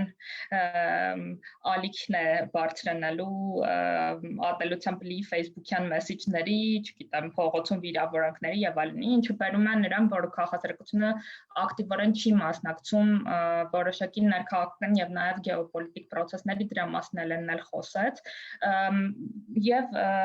վերադառնալով քո հարցին նշեմ, որ դրա համար կան տարբեր մեթոդներ, դրանցից մեկը լավ կոմունիկացնելն է, ինչը քաղաքասարակությունն է։ Ցավոք սրտի այդ կոմունիկացիայի համար պետք է ունենալ հնարավորություն լայնորեն կիրառել լրատվամիջոցները, օրինակ, չգիտեմ, նույն հեռուստատեսությունների խնդիրը եւ այն, որ Հայաստանի Հանրապետության բնակչության մի ստվար զանգված հեռուստատեսությունից է դեռևս տանում իր լրատվությունը, կամ այն, որ on-line լրատվամիջոցների մեծ աուդիտորիա ունեցող on-line լրատվամիջոցների մի ստվար զանգված քաղաքական հստակ կողմնորոշում ունի, թույլ չի տալիս քաղաքասարակությանը լայն հասարակության հետ կապի դուրս գալ եւ բացատրել, թե իրական ինչ է անում։ Այդ բոլոր կոնսպիրացիոն տեսությունները, թե ինչով է իրականում զբաղված քաղաքասարակությունը, կարելի էր պարզապես հերքել, եթե շատ լավ կոմունիկացիա արվեր քաղաքասարակության կողմից։ Իհարկե դեռևս հնարավորություն կա նմանօրինակ կոմունիկացիա անելու, ուղղակի կա նաև խնդիր նրա, որ քաղաքասարակությունը ունի սահմանափակ ֆինանսական ռեսուրսներ, կոմունիկացիան ենթադրում է, չգիտեմ, հսկայական վիդեո եւ աուդիո մատերիալների ստեղծում, դրանց տարածում, հեռուստատեսություններով, on-line լրատվամիջոցներով եւ այլն, որի ֆինանսավորումը հաճախ քաղաքասարակությունը նախընտրում է կիրառել, օրինակ Լեռնային Ղարաբաղից Հայաստան տեղափոխված անձանց ֆինանսական կարիքները հոգալու կամ, չգիտեմ, առաջնային օգնություն տրամադրելու համար, ոչ թե սեփական PR-ի։ Սա պիտի մի քիչ փոխվի, կարծում եմ, եւ այս ապատեղեկատվության ակցիաները ստիպել են քաղաքասարակության մտածել նաեւ կոմունիկացիոն ստրատեգիայի մասին, այս պահին ինչ-որ փոփոխություններ տեղի են ունենում, հույս ունեմ, որ ժամանակի ընթացքում պտուղները կտեսնենք այս փորձերի։ Շնորհակալություն, Աննա։ Ապատեղեկատվությունը կեղծ պատմիքները հիմնականում տարածվում են հասարակության համար բարձր զգայունություն ունեցող թեմաների շուրջ, որովհետև այս դեպքում դրանք ավելի հեշտ ու ավելի արագ են տարածվում, ու ինչպես Աննան նշեց, հաղորդակցությունը շատ ավելի պարզ, ավելի հասկանալի լեզվով է լինում ժողովրդի համար, ու հեշտ այդ թեմաները շահարկել։ Հենց այս մասն է հետազոտության հաջորդ սոցիալ-մշակութային հարցերին նվիրված հատվածը։ Արշալույս կխնդրեմ ներկայացնել, թե ինչ բացահայտումներ կան այս թեմայի շրջանակներում եւ որ թեմաներն են, որ հիմնականում շարժման թեմա են դարձել հասարակության համար վերջին տարիներին։ Շնորհակալություն, Անդրանիկ։ Իրականում այս սոցիալ-մշակութային թեմաները հիմա հաշվի առնելով մեր ներկա կոնտեքստը, պատերազմ, կոവിഡ്ի հետևանքներ, թվում է ամենահետին պլան մղված թեմաները, բայց մենք պետք է հիշենք, որ մինչև այս արտակարգ իրավիճակները կգային մեր կյանք, սրանք էին հենց տարվա մեջ մի քանի անգամ օրակարգային ամենաթոփ թեման դարձող հարցերը, դրանցից կարող եմ ասենք նշել Ստամբուլյան կոնվենցիայի վավերացման process-ը, Լանզարոտեի կոնվենցիայի վավերացման process-ը, կամ երբ որ տարբեր միջոցառումներ, մշակութային միջոցառումներ թիրախավորվում էին, ինչպես օրինակ ռոք համերգ էր կասեցվում, որովհետև սատանիստական քարոզ էին այնտեղ նկատում, մեկ այլ դեպքում ֆիլմ էր ֆինանսավորվում, որը պատմում էր անտիդրամայի մասին, բայց դա էլ թիրախավորվում էր որպես թիրախավորվում էր եւ անձը եւ երևույթը, իսկ թիրախավորվում էր, որովհետև նա այսպես հանրության ընկալումներից դուրս էր, որտեղ ինքը սեռական փոքրամասնության համայնքին էր պատկանում, ու այսպես այս թեմաները օգտագործվում էին տարբեր գործիչների կողմից հանրությանը մոլորեցնելու համար, տեղեկատվական այսպես արշավներ էին իրականացվում ու դա արվում էին տարբեր մեդիայի միջոցներով, թե ավանդական լրատվամիջոցների, թե սոցիալական ցանցերի միջոցով։ Այսպես եթե գալու լինեմ իմ նշած բաժանումներին, հա, սոցիալ-մշակութային այսպես գլխավոր իրադարձությունների, այս դեպքում եկեք առաջարկում սկսենք մշակութային մի քանի միջոցառումներից, նախ մի հատ զուգահեռ տանեմ ներկայի հետ հիմա Հայաստանում այսպես լրտեսների գտնելու թրենդ է, լրտես գտնում ենք Արցախում այսպես ակնազերծող կազմակերպության ներկայացուցիչների մեջ, դրտես գտնում ենք միջազգային կառույցի ներկայացուցչի մեջ ու այսպես տարբեր տեղերում, ասենք նույնիսկ փողոցում քայլող մեզ ոչ նման մարդկանց դեպքում, բայց մի քանի տարի առաջ, ասենք 2018-ին, թրենդային էր գտնել սատանիստների, Այսպես դրա համար էր, հա, ասենք չեղարկվում պրոգրամեր, դրա համար էր կոնսերվատորիայի նկուղում անցկացվող միջոցառումը պիտակավորվում որպես սատանիստական։ Նույն կերպ թիրախավորվում էին մարդիկ, որոնք կանգնած էին այդ կառույցների հետևում, մի դեպքում ասենք տեխնիկայինի թատրոնի տնօրենն էր թիրախավորվում, որովհետև կապ ունի այսպես Սորոսի հիմնադրամի հետ, մեկ այլ դեպքում թիրախավորվում էր ռոք խումբը, որովհետև համարվում էր, որ նրանք սատանիստներ են եւ այլն։ Այսպես Եթե գալու լինենք մեկ այլ մշակութային իրադարձության, դա հենց մեր ֆիլմի ֆինանսավորումն էր, այս ֆիլմը պատմում էր տրանսգենդեր անձի մասին, իր դրամայի մասին, բայց այսպես մեծ աղմուկ բարձրացավ, թե իբրև այս ամենը արվում է քանի հակահայկական մոտիվներով է արվում, հակահայկական միտումներով է արվում, ու փոխարենը ֆինանսավորեն հայագիտական առարկաները, հայագիտական մշակութային այսպես միջոցառումները փոխարենը ֆինանսավորում են այսպես ոչ հայեցի բովանդակությունը ու իրականում սոցիալ մշակութային միջոցառումները իրարից անջատ չեն, սրանք մեկը մյուսի հետ շաղկապված են, այսպես եթե հիշենք մեր ֆիլմի ֆինանսավորման աղմուկի շուրջ, հետո եկան կրթական չափորոշիչների թեման, այս դեպքում կրթական չափորոշիչները նախ չգիտեմ թե հանրության քանի տոկոսներ հա կարդացել, բայց դրանում կա եւ դրական եւ բացասական կողմեր, բայց այս ամբողջ մի քանի այսպես էջ ծավալուն փաստաթղթից վերցվեցին միայն առանձին դրվագներ եւ դրանք մանիպուլացվեցին ինչպես հնարավոր է։ Օրինակ ամենահայտնի թեմաներ թե եկեղեցու պատմություն առարկայի դուրս թողման հարցը կար, գրականություն առարկայի շուրջ քննարկումներ կար, որոնք հաճախ կոնտեքստից կտրված էին, ապատեղեկատվություն էին, բայց ամենակարևոր թեման այս հարցով ամեն դեպքում մնում էր սեռական դաստիարակության թեման, երբ որ սրա վրա հիմնված այսպես կեղծ դասագրքերի լուսանկարներ էին տարածում, իբրև սա լինելու է սեռական կրթության դասագիրքը, բայց իրականում դա դպրոցական դասագիրք չէր, դա լրիվ 90-ականներից մնացած մի դասագիրք էր, որը հայտնվել էր ինչ-որ անձանց ձեռքերում։ Ու այսպես սա միակ դեպքը չէր, իդեպ այս սեռական կրթության թեման ինքը իրանով այսպես առանձին չմնաց, սա շարժվում էր քաղաքական գործիչների կողմից, անգամ այսպես ԱԺ-ում ներկայացված ուժերի կողմից, տարբեր հարթակներով, անգամ ԱԺ անկյունից։ Իսկ գալով մեր այսպես գլխավոր թեմային, դրանք Եվրոպայի խորհրդի երկու կոնվենցիաներն են։ Հետաքրքիր է, որ սրանք ստորագրվել էին նախկին իշխանությունների օրոք եւ դրանցից մեկը Լանզարոտեի կոնվենցիան վավերացվեց նոր իշխանությունների օրոք, բայց երկու այս կոնվենցիաներն էլ ամեն դեպքում այսպես քննադատվում էին, բուրըն քննադատվում էին նախկինների նաեւ նախկին իշխանության ներկայացուցիչների կողմից։ Այսպես իրենք նկատում էին բաներ, որոնք ստորագրելիս կարծես թե չէին էլ նկատել, այսպես ազգային արժեքների վտանգներ,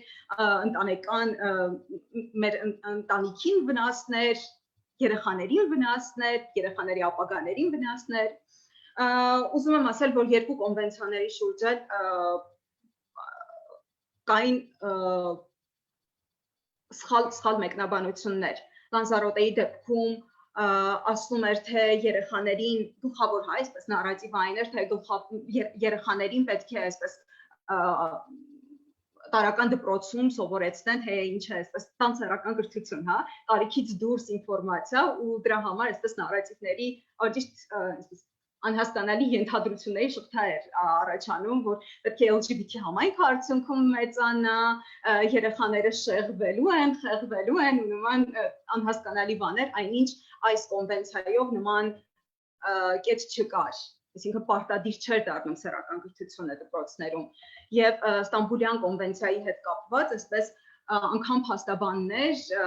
իրավաբաններ, այսպես մեկնաբանություն էին տալիս, թե այս կոնվենցիան եթե մենք վավերացնենք, արդյունքում LGBT համայնքի այսպես ընտանիքը կլեգիտիմացնենք։ Ու սրա համար բերվում էր մի հատ կետ, երբ որ ասվում էր, որ ոնց որ կոնվենցիան պաշտպանում է ընտանիքում բռնությունը, Այս դեպքում այսինքն հասկանում ենք, որ ընտանիքում կարող է լինել նաև այսպես միասեռ ընտանիք կարող է լինել միասեռ ամուսնությունը, բայց հաշվի չէին առնում, որ ընտանեկան բռնության դեպքում, ասենք, զոհը կարող է բռնության ենթարկվել ոչ միայն ամուսնու, այլև ընտանիքում բնակվող այլ անձանց կողմից, նման դեպքեր Հայաստանում գրանցվել, երբ որ սկեսուրի, սկեսրոջ,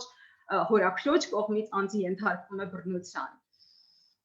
Այսպես, ահա, եւ Ստամբուլյան կոնվենցիայի թեմայով մի բան էլ նշեմ, սա այս թեման շատ քաղաքականացվեց, ու երկրորդ ալիքը այս թեմայի ակտիվացավ Լանզարոտեի կոնվենցիայի վավերացման ժամանակ, ու նաեւ երբ որ իշխանությունը նախաձեռնեց սահմանադրական հանրակրվե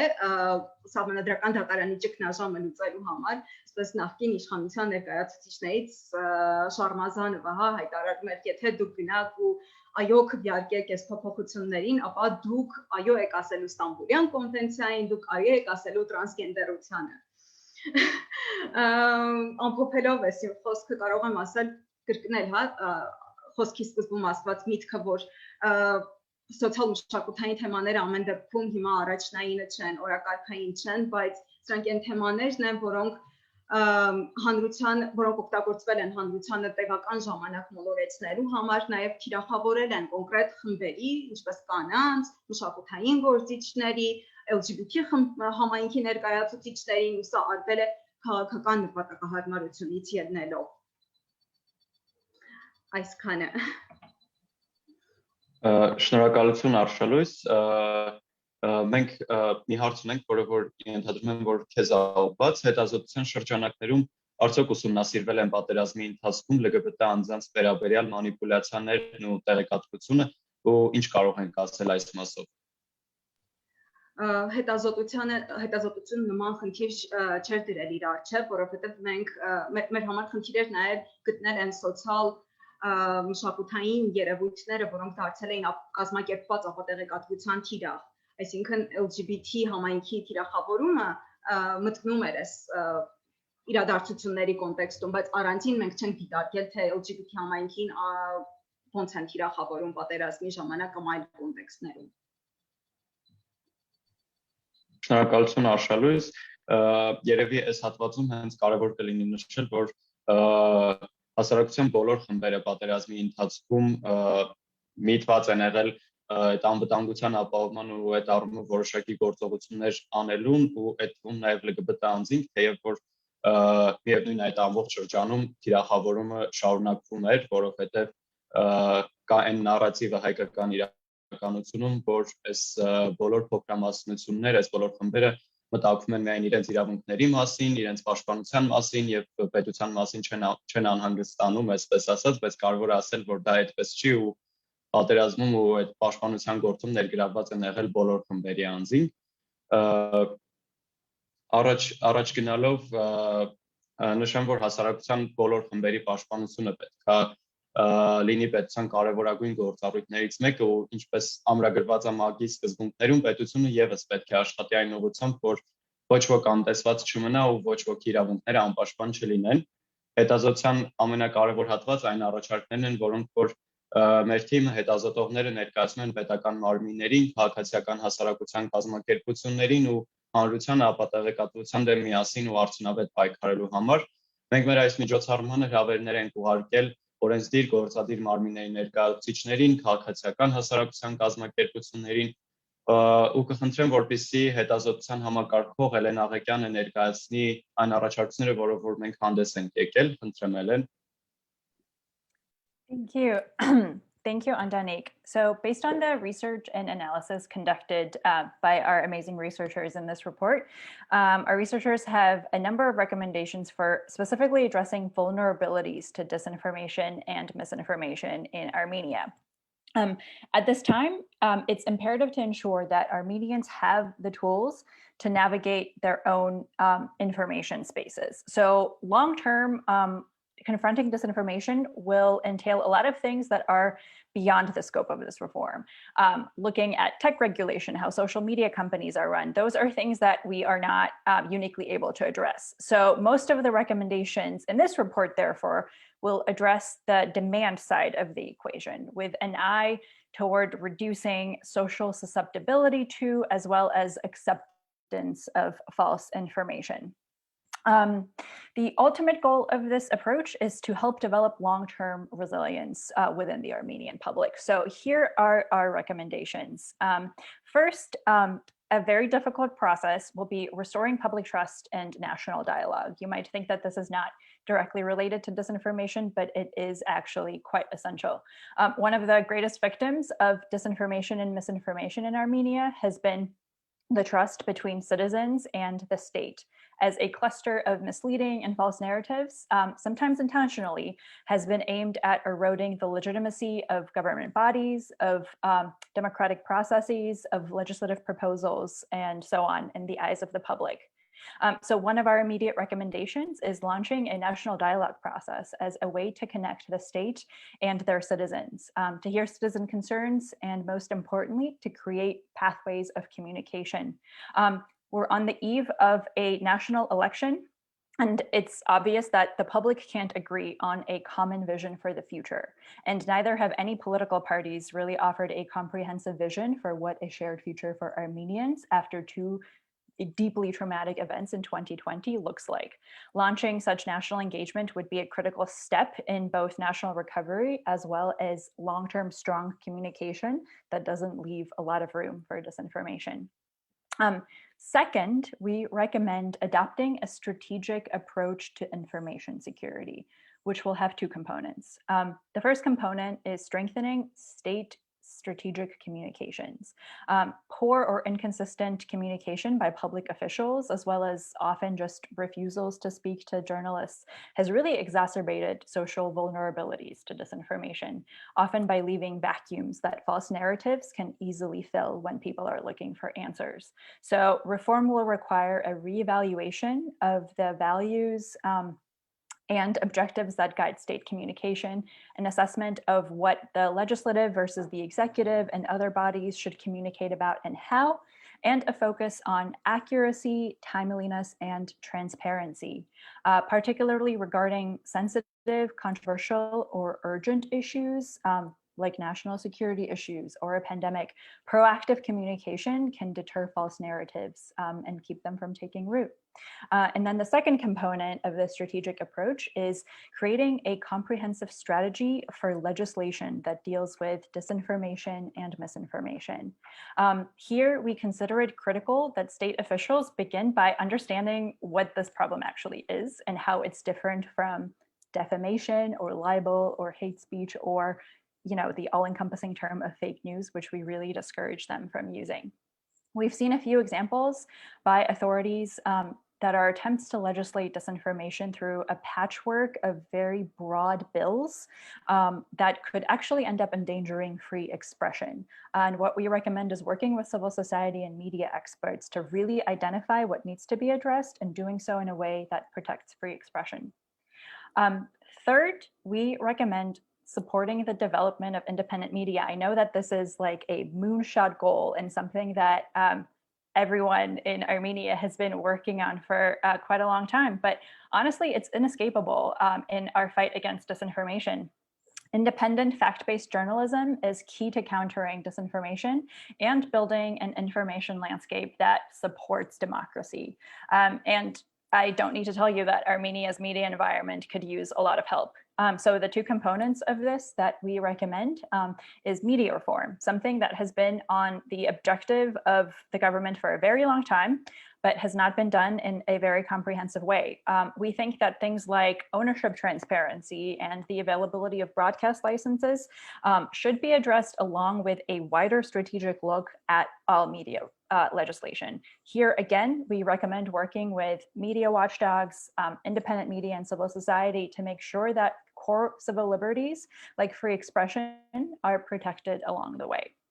The second component of supporting independent media is ethics and self-regulation. A lot of independent outlets watchdog organizations and journalistic associations are actively working to end the amplification of disinformation through media that are after clickbait, and to develop a culture of ethical conduct among media workers. So the Media Ethics Observatory and its Code of Ethics is one example, and we think efforts like this with support and momentum could really be guideposts for such efforts. Our fourth recommendation, and something that I hope Lucy and I will be able to speak more about, is media literacy. We think media literacy is absolutely essential. The Ministry of Education should make media literacy a mandatory component of public schools and university curricula and stick with the implementation. Media literacy for particularly vulnerable groups who are not in school, for example, older adults, should also be prioritized by the government, by donors, as well as civil society. And finally, we have one fifth recommendation that's not about confronting the demand of disinformation, but rather about the mitigation of harm. Safeguarding civil society organizations, activists, human rights defenders, as well as communities of simple people who've been endangered by disinformation is going to be critical. A number of campaigns, especially by fringe conservative groups, have used fear-mongering and exclusionary narratives to sway public opinion about civil society or LGBT people, and an environment in which civil society and human rights defenders can thrive is essential to Armenia's democratic future. And also, let's not forget that civil society organizations are actually a key ally in the fight against disinformation. So losing this allyship will be very dangerous. The ability of all of these individuals and organizations to not just work, but also live safely in Armenia needs to be safeguarded in the long term. So those are our very ambitious general recommendations. I understand that they may seem very broad, but the fact of the matter is that such little work has been done in Armenia that we need to start from ground zero almost. And we hope that this is a good start to looking at things in a comprehensive and long-term way instead of in a short-term and patchwork fashion. Հուսով եմ, որ այն բոլոր խորհրդատվությունները, որ մենք տրամադրել ենք զեկույցի վերջում, հաշվի կառնվեն բոլոր պետական, հատկապես պետական մարմինների կողմից։ Կխնդրեմ հիմա նրանք, ովքեր որ հարցեր ունեն, իրենց հարցերը գրեն Zoom link-ի chat-ում, որոնց որ մենք կպատասխանենք, ձեզ երևի 1 րոպե ժամանակ տանք։ Այստեղ հարց ունենք, թե երբ զեկույցը հասանելի կլինի։ Այսօր երեկոյան արդեն զեկույցի անգլերեն տարբերակը հասանելի կլինի, որը որ մենք կտեղադրենք Freedom House-ի հայաստանյան ծրագրի բաժնում Freedom House-ի պաշտոնական կայքում, իսկ հայերեն տարբերակը հասանելի կլինի մյուս շաբաթ։ Այս երկու օրինակներն էլ կուղարկենք մենք բոլորիդ։ Մինչև հարցեր գրեն, եթե հարցեր լինեն, կխնդրեմ, որ Լուսինեն մի փոքր խոսի մեդիագրագիտության մասին ու ինչ հաջողություններ կան այս ոլորտում ու ոնց կարող է մեդիագրագիտությունը նպաստել ապատեղեկատվության կանխմանը, քանի որ մեդիանախաձեռնությունների կենտրոնը առաջամարտիկներից է համարվում, հա, մեդիագրագիտության Հայաստանում։ Շնորհակալություն Անդրանիկ, հա, մենք սկսեցինք այդ մի քիչ համակարգած դրա շուրջ աշխատել մոտ 10 տարի առաջ, երևի դաշտում առանձնապես բան չկար, հիմա մեդիագրագիտությունը այդպես թոփ թեմաներից է, շատերն են այդ ոլորտում աշխատում եւ մի կողմից շատ բան է արվում մեդիագրագիտության ուղղությամբ եւ չի կարող իր ազդեցությունը չունենալ, բայց եթե մենք խոսում ենք մեդիագրագիտության կրթության մասին, դա կրթություն է, իսկ կրթությունը երկար եւ համակարգված process պետք է լինի, որպեսզի ազդեցություն ունենա, այսինքն միայն քաղաքասարակությունը, մենք, մեզ նման կազմակերպությունների արածը քիչ է, շատ կարևոր է պետական մոտեցումը եւ արդեն կարող ենք ասել իհարկե, որ դպրոցական չափորոշիչներից խոսեցինք, այնտեղ մեդիագրագիտությունը կա, անգամ նախադպրոցականում կա, այսինքն երեխաներին մանկապարտեզից սկսած ուսամ տարիքին համապատասխան ինչ-որ ձևերով պետքա պատրաստենք ժամանակակից տեխնոլոգիական աշխարհում ապրելու համար, թե Էլենի նշած recommendation-ի երկրորդ մասը implementation իրականացումը ինչպես կլինի, որը ամենակարևորն է, սովորաբար մենք ունենք շատ լավ փաստաթղթեր, գրվում են լավ ինչ-որ հայեցակարգեր եւ այլն, թե հետո ոնց է իրականացվում, դա է խնդիրը։ Հուսամ, որ լավ կիրականացվի, մենք փորձում ենք համագործակցել նախարարության հետ, իրենց հետ կապի մեջ ենք, ինչով հնարավոր է աջակցենք, բայց ռեսուրսներ շատ կան եւ շատ բան է արվել ուսուցիչների հետ, շատ աշխատանք տարվել, բուհերի հետ, ունենք ձեռնարկներ, որոնք մեդիայում հասանել են բոլորին եւ այդ ուղղությամբ աշխատում են։ Մենք ցավոք սրտի շատ թարմ եւ խորը հետազոտություններ չունենք հանրության, հասարակության, մեդիագրագիտության մակարդակի վերաբերյալ, ունենք 19 թվականի հետազոտություններ, մեկը մեր ծրագրերով արված, մյուսը իրազեկ քաղաքացիների կողմից արված, որտեղ համընկնումներ կա եւ մենք տեսնում ենք, որ շատ մեծ տոկոս մարդկանց, կարծեմ մոտ կեսը, ասում են, որ երբեք կամ շատ հազվադեպ են ստուգում կամ երբեք չեն ստուգում տեղեկության աղբյուրը։ Ես կարծում եմ եւ մեր դիտարկումներով դա փոխվում է իհարկե, հատկապես վերջին տարվա դեպքերից հետո մենք տեսնում ենք, որ մարդիկ սկսում են ավելի շատ ուշադրություն դարձնել այդ հանգամանքներին, ստուգելուն եւ այլն, բայց դրան զուգահեռ փոխվում են միֆերը, դրան զուգահեռ փոխվում են նարատիվները, մեթոդները մարդկանց համոզելու եւ միայն մեդիագրագիտությունը քիչ է։ Ընդհանուր կրթության խնդիր ունենք, մարդիկ դիտեղյակ լինեն, կրթված լինեն, գիտակից լինեն, պետքա լինի ինչ որ պետական նաև ռազմավարություն, մի բան խոսեցինք արդեն, որ այդ մեդիագրագիտությունը տարածվի նաև հանրային մեդիայով, մեդիան իր տեղը կատարի այդ փաստարկված աշխատանքը, ոլորտային կազմակերպությունները իրենց տեղը, որպեսզի փոփոխություն նկատենք։ Միայն մեդիագրագիտությամբ շատ երկար process է եւ միայն դրանով հնարավոր չի, բայց առանց դրա էլ ինձ թվում է հնարավոր չի, որովհետեւ այսօր ամեն քաղաքացի սպառող է եւ տարածող է եւ գիտելիքը այն մասին, թե դա ոնց կարելի ավելի գրագետ անել, որոնք են խնդիրներ, ինչին ուշադրություն դարձնել եւ այլն, շատ չերկարացնեմ, կենսական է, այսինքն գրագիտության մի մասն է այսօրվա, աշխարհում կա նաև բազմագրագիտություն տերմինը, որը ուրիշ գրագիտություններ էլ ներառում։ Այսօրվա գրագիտությունը շատ ավելի լայն է, քան թիվն ու տառը եւ մեդիագրագիտությունը դրա մի մասն է ու պետք է անպայման մեծ ու կարևոր տեղ զբաղեցնի կրթության մեջ։ Շնորհակալություն Լուսինե, ես էլ համաձայն եմ քո հետ, դու իրոք անգնահատելի է բոլոր այն մեդիա կազմակերպությունների դերը Հայաստանում, ովքեր որ զբաղվում են մեդիագրագիտությամբ, թեև դրա արդյունքները շատ քիչ են երևում ու դա շատ ավելի այսպես երկարատև process է, բայց միևնույն ժամանակ այդ շարունակական process-ը պետք է շարունակվի ու մենք էլ պետք է աջակցենք, ինչեւ որ կունենանք լրիվ մեդիագրագետ հասարակություն։ Ինձ թվում է բոլոր հարցերը արդեն ես հնչեցի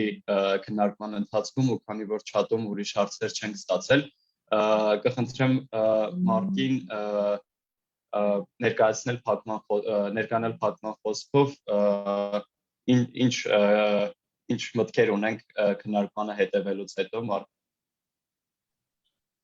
Thank you very much, Andranik. Wow, that was a really incredibly interesting discussion. Hold on a second. I need to get onto another channel. I apologize. That was a very interesting discussion, very broad, and really sort of shows that disinformation is fundamentally the same conversation that we're having about democracy development in general. But a lot of the vulnerabilities, the democratic vulnerabilities that we've been talking about for 20, 30 years are coming out in disinformation and misinformation and the whole sort of health of the information sphere. One of the things that really struck me through all of the presentations is the link to security. And I know, Andranik, you mentioned that yourself, but I want to reemphasize that again. Where people are feeling insecure, where they are feeling unsure, where if it's insecurity over COVID, or if it's insecurity because you're LGBTI, or if it's insecurity in the family, or if it's insecurity because of the conflict, that is a time when information, when you're particularly vulnerable to disinformation, and also it's a place where bad actors are able to really manipulate the public discourse. I think that there are some other issues that came out really clear. The basic things like poor governance, the inability to provide services, the inability to actually address the fundamental needs. And I guess I would go back to the fundamental security needs of the population will create opportunities for others to take over the discussion, take over the narrative, and to undermine the health of society in general. The fact that government was so unable to talk about COVID, to talk about the pandemic, and to address the fundamental needs, but also, and at the same time that rolled out after the war started and after the crisis in November, to talk about the needs around this national catastrophe that has affected Armenia. That's another thing. It's opening up all sorts of vacuums. When you don't have trusted people giving trustworthy information, untrustworthy people will provide all sorts of information to the public, and they will manipulate and take over the discussion. One of the challenges organizations like Freedom House has in promoting democracy and rights around the world is this conflagration of this principled argument that we say democracy and rights are important, they're universal, they're human, and this idea that certain geopolitical orientations have something that connected to that. I mean, personally, I would much rather live in a world that was democratic, that was controlled and run by people that don't agree with me, and that my parochial personal interests were not met, as long as the basic broader human interests were met. I believe that my security as a human being and my interest as a human being would be more greatly served. But this is really a fundamental issue, this link between geopolitics and principles that we really need to confront, especially I think in Armenia, where the geopolitical orientation is so confrontational, it's so contested, that you really, absolutely need to disassociate these things. You need to have an Armenia that works for you, Armenians, regardless of any of these questions, but that works for you in a way that protects your rights, allows you to participate in decision making, that gives you ability to communicate and also access to good information. The recommendations were amazing. These were all the things that I wanted to say, and I think this report is really strong because it goes systematic one by one. I really support them all. This idea that and it ultimately goes to sort of a thing that's been very dear to me over many years. Security and democracy and rights are all linked. That we think about security as a military thing. If my opponent has more tanks than I do, then I'm at risk. When in fact, in the modern world, we're really seeing that if my opponent is able to dominate the discussion, my security is undermined. If a pandemic is allowed to rage across the world, my security is undermined. If governance is not able to address the fundamental problems, my security. This idea of human security, and the OSCE organization that really incorporates those issues fundamentally into its very fabric, and the Helsinki Final Act that was sort of revolutionary in 1975, where people. I think many diplomats were cynical and saying, yeah, we'll talk about democracy and rights. Really, what we care about is borders. But the reality is, we really care about the democracy and rights, and the borders are less relevant. And we're seeing over these last, I'd say, 5 or 10 years, the demonstration of that fact. The collapse of democracy in a country that's a neighbor, is going to impact me horribly. And this disinformation and misinformation epidemic, and also the hybrid warfare and all the rest, it is a reflection of that very fundamental issue, regardless of where you think your country is going and what you want to do, and whether or not you want to be, connected to, your neighbor in the north or not. I think we all need to step back from that question and be really looking at the fundamental human security implications of all of this. I want to reiterate this idea that you need to have strong actors, especially trusted actors, especially government, providing high quality information. When they provide no low quality information, if they're not telling the truth, or if they don't tell anything at all because they're too scared to say anything, that just opens up a whole lot of vulnerabilities for other people to take up that space. You know, and you need to create a strategy to deal with other people's misinformation, other people's bad actions, you know, without endangering your fundamental rights. This idea that it's a question of security versus democracy is crazy. That, you know, we really do need to see strong public policy approaches towards disinformation and misinformation that don't close down the open ability to communicate, that don't throw people in jail for what they have to say. You know, certainly COVID showed, and not just COVID, but the whole sort of crazy political situation the world has faced in the last few years has demonstrated that there are people that are going to be using national security arguments to undermine democracy and rights any chance that they get. So, you know, we need to be figuring a way to protect ourselves and to protect our democracies and to protect our ability to participate in democracy, without reverting to draconian legislation that really ultimately limits our ability. But you know, that doesn't mean that the best public policy in dealing with misinformation isn't going to work if you don't have media literacy, you don't have good, strong education, and if you aren't mitigating the harm that actually has happened. You know, the victims of bullying, you know, we talk, you know, when I went to school, you know, quite a long time ago, it was okay to be bullied. It was expected. You know, I go to my parents and they say, oh, yes, it's going to make you a stronger person as long as you can handle being bullied. And nowadays we're rejecting that. We're saying, no, we don't want our children to be bullied. We don't want anybody to be bullied. And it's not just about children, it's about all of us. And this completely,